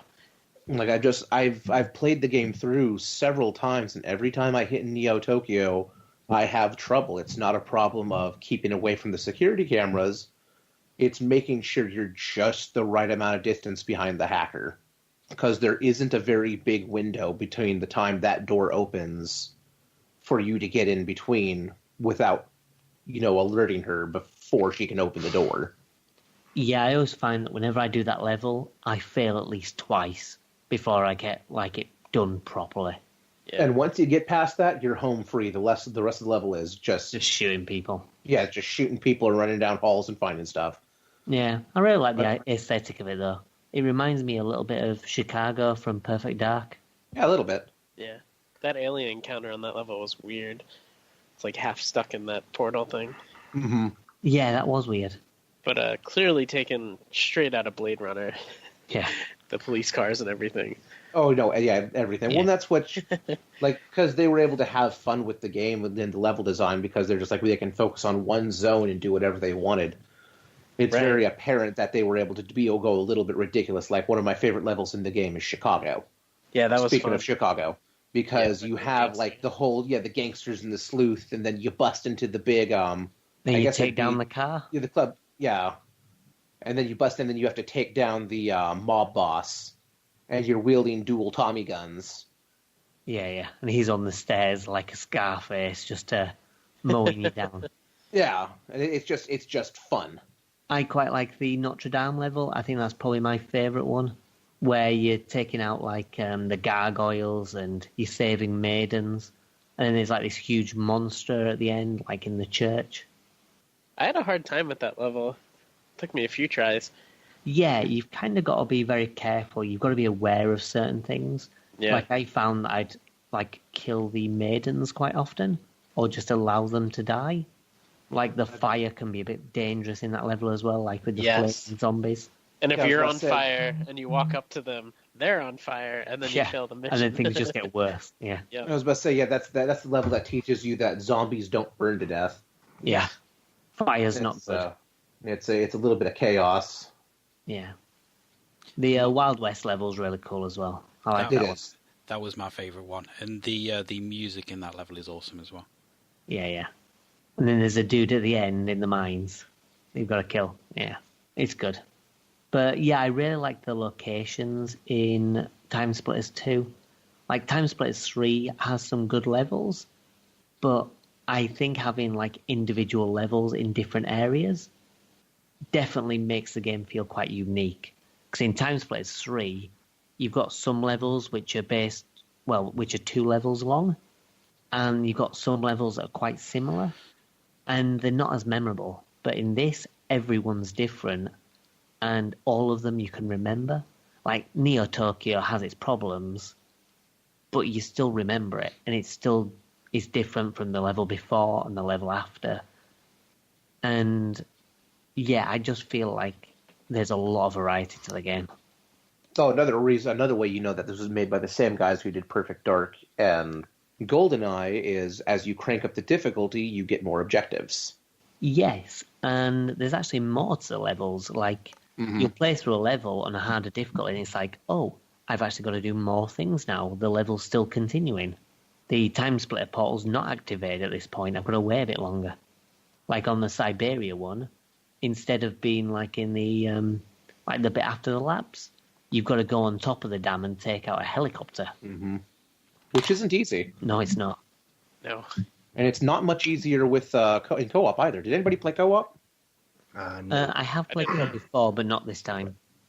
That was my last experience. It does have a really good co-op feel. Yeah. I mean, the game is really focused towards multiplayer, and, with multiplayer games, co-op is, pretty good in it.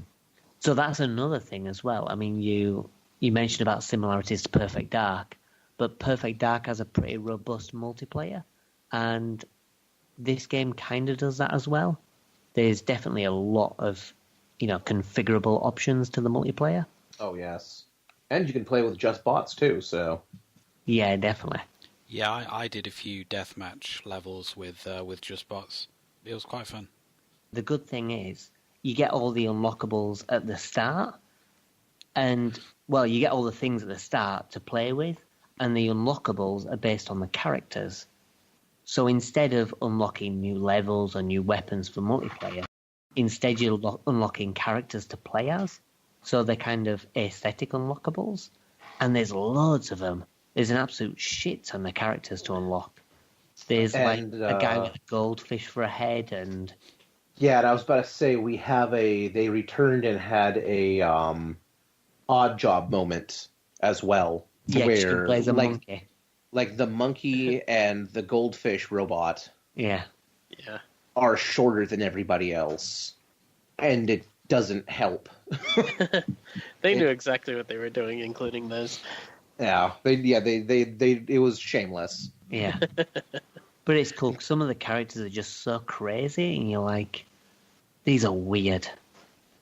But it's good. Again, like with No Lives Forever, it gives the game like a certain degree of charm because it's very fitting with the game because the game is kind of silly. It is a little silly. It doesn't take itself too seriously. Another fun thing with the multiplayer, I don't know if anybody ever got their hands on it or tried it out, it has a level creator, and there's a lot of options in it. You can do some really crazy stuff. Yeah, this time I didn't try it out, but I have tried it out before. I remember trying to remake a couple of GoldenEye maps using it to varying degrees of success. But yeah, it's a reasonable level creator. I know back in the day we had, my brother and I, there was a level that he made for Capture the Bag, where it was basically 2 towers and you had to go all the way down one tower to the middle and then climb the other tower to get the bag and then make it all the way down and across. So it was a bit of a gauntlet. Oh, wow. To score a point, but it was just an absolute riot. And then there was like another one he did where it was mostly just an open room with the grenade launcher as the primary weapon available. So it was just fire everywhere. Because a lot of the guns... Oh, yeah, we didn't mention that. A lot of the guns have alt fire. Oh, yeah. And alt ones... So, like, the minigun, you can hit the alt fire and it just puts it on an auto wind-up. Which, why wouldn't... It doesn't burn itself out. It doesn't, like, have to stop or cool down. So, like, as soon as you get the minigun, you go click and it's on. Yeah. But you're also advertising that you have a minigun. Well, in multiplayer, definitely. But in the... Oh, single player, no. In the single, like, the 2 missions in single player where they give you a minigun... But to be fair, on multiplayer, with it being split screen, people can see you've got a minigun anyway. Everyone knows you have a minigun. So they can just look at your screen. So there is a community that still plays the PS2 version through LAN play. Really? I found their Discord and I actually played a couple of matches, and oh my god, that's the most fun I've had in a very long time. That's amazing. So you better have the GameCube version. I actually have the network adapter for that, and you can still use it. I was just using the PS2 version at the time. But yeah, that's wild. I remember as a kid trading the maps, too. That was a lot of fun. Mm-hmm. Kind of like, cause it was like, Tony Hawk's and I think Time Splitters were really the 2 games that had map editors in it. That was just really unheard of at the time. And I guess Halo 3... when that came out, Forge. Yeah, with Forge. Yeah, putting in Forge, but before that, it was really unheard of. Outside of, like, on PC, people would mod maps and that sort of thing, but for consoles, it was like, what? And with this level of customization, it was wild. You can do some really, really crazy shit. Yeah. Did anybody tap into the challenges? Because Time Splitters 2 had challenge mode. Yes, back in the day, I platinumed all of them. Oh, God. Yeah. Yeah, they're not easy. Like, I know that some of them in particular are quite tough. Like, I remember, I think it was the first set of challenges where you're throwing bricks through windows. Yeah. And you have to get the right precision, which using a GameCube controller isn't easy to do. I don't know whether getting precision is easier on the PS2 controller, but using the C-stick on the GameCube controller makes those challenges a bit of a pain in the ass. And there was another one as well. There's a zombie one where you have to fight waves of zombies that were quite cool. And I remember there was a story classic, and those were based on the original Time Splitters levels. Those levels were quite fun, because you had to basically beat them within a time limit. And then you had the silly monkey levels at the end, like one where you've got to shoot monkeys with a minigun. That was fun. Yeah. What about Or you run away. guys? One of them was like you have to run away from like flaming monkeys or something like that. Yeah, you got to kill all these flaming monkeys. I saw the challenges on the menu, but I didn't dip into that. They are kind of neat. Like there's one where you actually play as a monkey and you've got to pick up bananas. Oh, wow. Yeah. That's quite cool. I played like one or two of them when, Adam, you reminded me that existed, because I was really focused on trying to finish the single player for our review. I do remember playing them way back when and having a ton of fun, but... Yeah, the ones in Time Splitters 2 are pretty fun. As I say, apart from some of the aiming issues with the GameCube controller, I find the ones in Time Splitters 2 to be great. The ones in Time Splitters 3 can get a bit iffy with some of them, but Time Splitters 2, I think it's worth at least getting a gold medal in them, even if you don't go for platinum. Sure. Just experience them. Yeah, definitely. But the game's got like a lot of content. The single player is not the longest experience, but the good thing is because they're quite unique, you'll want to replay them because they're all individual experiences. And yeah, then you've got like all the multiplayer, the co-op, the challenges. There's a lot to the game. Well, I played it through on easy, because of course I did, and I blasted through it in an afternoon. So it isn't that long. Obviously, putting it up on high difficulties would lengthen that out. But even though it didn't take me that long, I still had a hell of a fun time playing it. With it being like spiritual successor to GoldenEye, Perfect Dark, I did really enjoy Perfect Dark, but I'm sorry, N64 lovers, your controller is shit, and the PS2 controller playing that kind of game is just so much better. Nah, I think the first-person shooters, the N64 is the best controller. I think you're... as long as you got one in each hand, and you're doing it that way. No. You've just got to be using Control Style 1.2 on GoldenEye and Perfect Dark, Turok style, and no problem. Easy peasy. I ended up playing this. They make PS4 adapters for the PS2, and that's what I was playing with. It was really smooth, actually. Want to say that there's a mod for Time Splitters 2 where they're basically doing an HD rebuild of the game. Yes. I don't know if they're redoing the story, but they're definitely doing the multiplayer. They got permission from the whoever owns the rights to do that, because it's kind of been in limbo. And I found out there was an Easter egg in one of the I can't think of what it's called. It was a really bad Xbox One game, but you get halfway through the game and there's a little arcade, and it lets you play through the first two levels of Time Splitters 2 in HD on the Xbox One. Oh, really? It was Homefront Revolution, I think. It's like neat. the most odd Easter egg. I found the game for really cheap. I was like, let's go ahead and do it. And it was kind of fun, but it wasn't the full game, which made me sad. It was just the first two levels, the Chicago level and the Siberia. Yeah. Nice. The downside of that is having to play Homefront. Yeah. Have to play You have to Homefront? play a good chunk of that game. It's real bad. Yeah, I'd say but it's not the best. Not worth the risk, but it was still neat. It was one of those things where it's like I got myself into that mess, so I might as well see it through. But Yeah. I thought that would be a fun tidbit to mention on here, because it's not in Right's Hell, but not in Right's Hell the way No One Lives Forever is, but they're having trouble figuring out how to do a remaster, because it was the Crisis Group, I think, has the rights right now, and they're not doing so hot, basically because Homefront did so poorly. That was their last hurrah, and it needed to do well, and it did. Well, I guess now, I guess as of last fall, Koch Media, they did Dead Island and Metro. Oh, okay. They have acquired the rights to it. Oh, good. Oh, yes, I heard about that. Yeah. I remember hearing about that. Cool. Because I really do believe that Time Splitters deserves either an HD re-release or just a reboot. Yeah, I think a reboot would be quite cool. Oh, Time Splitters Rewind is what the Yeah. is. That's one I've heard of.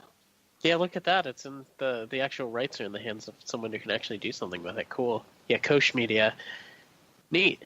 There's That's something to cool. look forward to.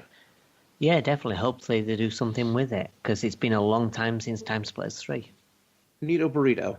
Well, yeah, and if I want to say too, like going back to the thing because we're talking about Time Splitters Rewind, and they were basically making essentially Time Splitters 4, starting off with a fully revamped multiplayer. One of the things you could do in the map editor, I never figured out how to do it. You could actually create campaigns. Like, you could create mission maps. Oh. And it was really complicated on how to do it, but you could dump in NPCs and you could dump in objectives after you've built your map. Nice.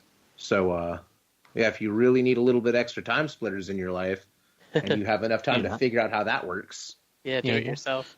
I've owned the game for over 10 years now, well over 10 years now. I still don't know how it works. Well, I've owned the game for 4 weeks, so I've got no chance. But yeah, they're good games, the Time Splitter games. I've not played the first one, but Time Splitters 2 and 3 are both really good. And, you know, if you guys like Time Splitters 2, then I'd recommend grabbing the third. It's still pretty good. Yeah, I'll have to pick that up. I'll probably try to track down copies of the whole series. Yeah, a lot of people prefer the third to the second for some reason. I personally don't, but it's still a good game. All right, so with that, we've got all 5 of those games covered. We'll take a break and we'll discuss which of them was our favourite. See you then.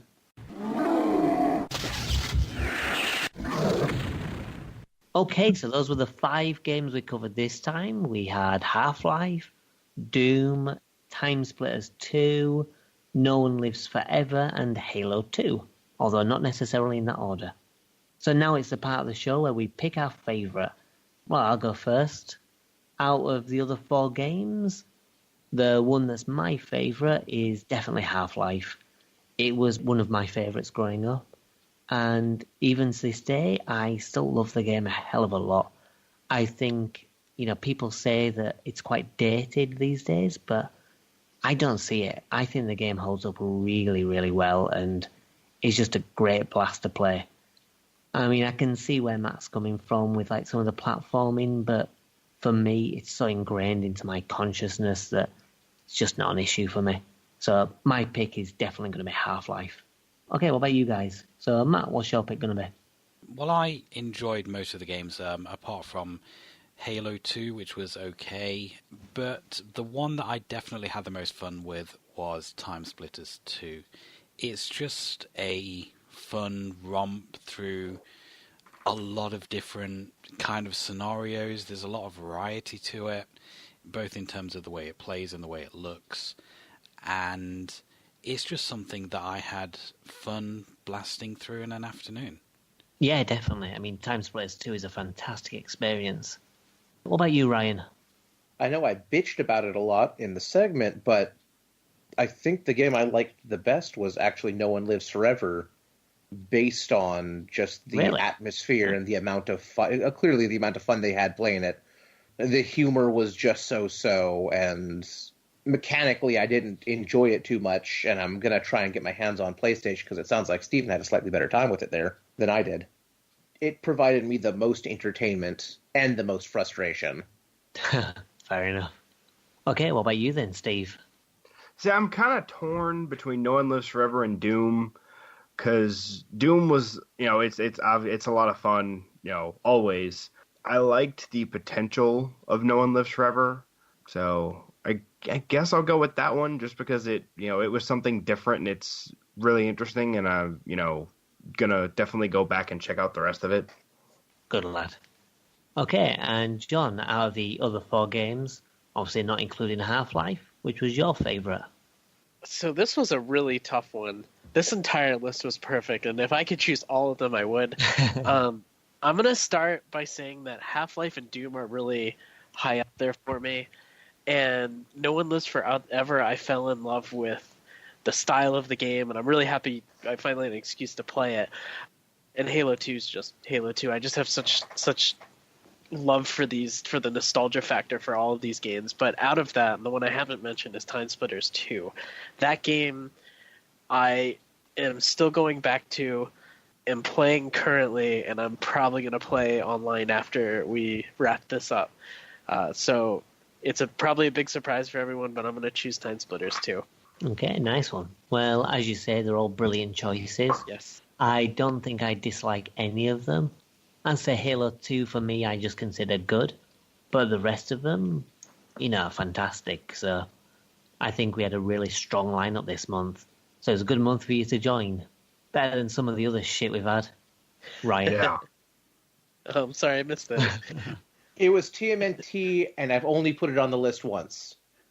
Beautiful. So Yeah. far. It's Keep the dream alive, man. Well, okay, you also gave us Altered Beast, so...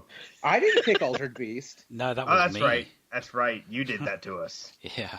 That's true. I'm giving Ryan flack, but in all honesty, it's Stephen and his RPGs that get me.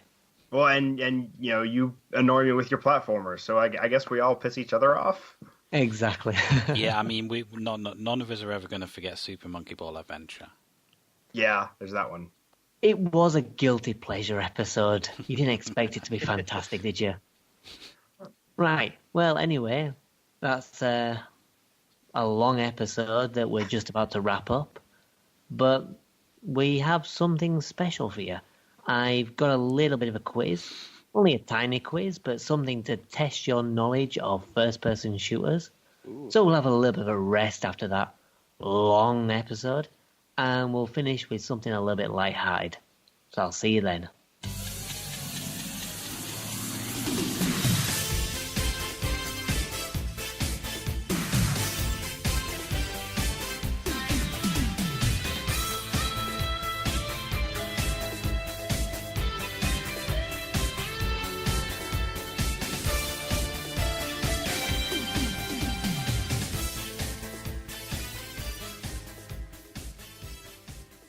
Well, now that we've covered those 5 games, we've got something a little bit different now. I've prepared a little bit of a quiz for you guys. It's a special Right. quiz. A little bit different to normal, and it's going to be based on first-person shooters. Are you all very familiar with first-person shooters? I mean, more familiar not than to I a was at huge the beginning of extent. the month. Enough. Kind of Well, my don't- specialty. Well, that's good to hear. Well, these are going to be based on mainly classic first-person shooters, although there are some more modern ones in here too. But mainly classic ones. What you have to do is you have to tell me the title of the first-person shooter. What I will do is I will give you a clue, and the clue will be made up of antonyms, so opposite words. I'll give you an example.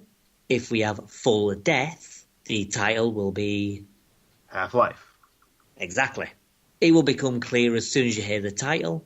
What I want you to do is to buzz in, just shout out your name, and then I'll get the answer from you. All set? Yep. Yep. Sounds Yes. good to me. Okay, I'll take nice. first-person shooter for 200, Alex.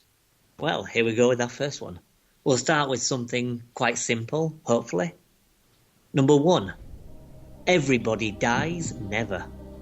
John, John, what's the no answer? one lives forever. No one lives forever. That's correct. Number 2. Silver Nose. Matt, go on. Matt. GoldenEye. Very good. Number 3. Motionless.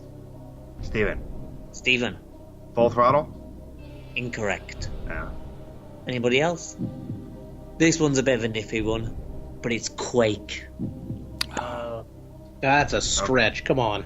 It's a little bit of a stretch, but a Quake is full of motion, and Motionless is without a Quake. I don't know. It's a bit of a stretch, but I tried my best. Okay, number 4. Light Persuasions. Light Persuasions? Steven. Stephen. Dark Deception. No, but you're close. Think Star Wars. John, John? Dark Forces. Dark Forces.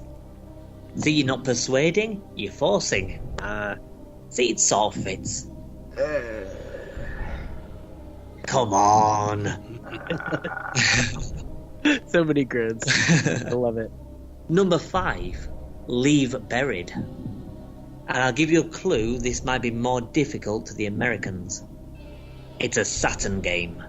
Oh, Yeah, that helps. It's What a was the game clue? we've done on the podcast. oh yeah, Ryan. Ryan. Exhumed. Exhumed. Oh, Very good. So Power that's Slave Power in Slave. America. Yeah, exactly. But I was trying to think of another one for Power Slave as well, and I couldn't, so I thought, sod it. Leave buried. Okay, well done, Ryan, you've got a point. Next one. This one's definitely a stretch. Number 6. Duchess Save-'em 2D. John? John. Duke Nukem 3D? Duke Nukem 3D.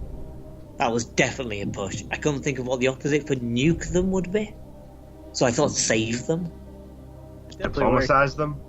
Yeah, I don't know. Rope for Not nuke diplomacy? them? I don't know. Okay. Number 7. Native versus Prey. Matt. Oh, Ryan. I'm going to give it to Stephen. Alien versus Predator. Alien vs. Predator. Very good. Number 8. Orthodox. I'll give you a clue. It's a very old first-person shooter. A Doom clone. You just, there's 900 of those. Yeah, that doesn't help too much. It's I quite a popular Matt. one. Matt. Heretic. Heretic. Very good. Yeah, I couldn't get away from all the other religious opposites, like Yeah. Reform or Roman Catholic. I've not played the Roman Catholic first-person shooter. I would love if there was one. Isn't that I Noah's mean, Ark 3D? I played Noah's Ark, and that you kind of a stretch there, but maybe. Maybe. I mean, that could be Roman Catholic 3D. Yeah, possibly. Okay. The final two are relatively straightforward. So, number 9, Space Joiners. Oh, Ryan. Ryan. Time Splitters. Time Splitters, of course it is. Should hope so. It was my pick this month. Yeah. Final one. Number 10, Broken Light. Oh, Ryan. Ryan. Perfect Dark. Perfect Dark. Yeah. So, in last place, we have Stephen Yo. with 1 point. Never mind, thanks a lot for coming. Next, we have Matt with 2 points. Yay. A fair effort. And in joint first place, we have both Ryan and John with 3 points each. Yeah. I'll take that. Okay, not too bad. Well done, guys, and thanks a lot for playing. Thank you for hosting. Yeah. Right, well, we've gone through all the games, we've had the quiz, so now it's just time to say goodbye. Thanks a lot, John, for coming on. It's been great having you. We've had a nice little conversation with you, and I hope you enjoyed your time with us. Likewise, and I have. Thank you. Okay, well, hopefully we'll have some, more interaction in the future, even if it's just a general chinwag. I'm down for a chinwag. Yeah, definitely. I don't know what that is. A chinwag? It's British for talking. Like a Okay. conversation. Oh, that Like a makes jaw. sense. How do you not A know jaw what a flapping. chinwag is? A fellow Because- jaw flapping. We're having That a is- yaw. Is Yeah, jaw that- flapping the American for chinwag? No, Yeah, that's a little bit. That's a little bit more familiar. it might be a southern thing. Yeah, We're the having a the jaw southern one. flapping today. Yeah, the southern one would be having a yaw. Having a yaw. Yeah, it gets weird in the south. Is that even a word? A yaw? It is now. That It sounds is like in the half a word. It sounds like they've forgotten what the second half of the word is. I'm having a yawn. Where Yeah. was I? Right. Nice. Okay, well, see you all next month. See ya. Goodbye, everybody. Bye, guys. Bye, everybody. Bye.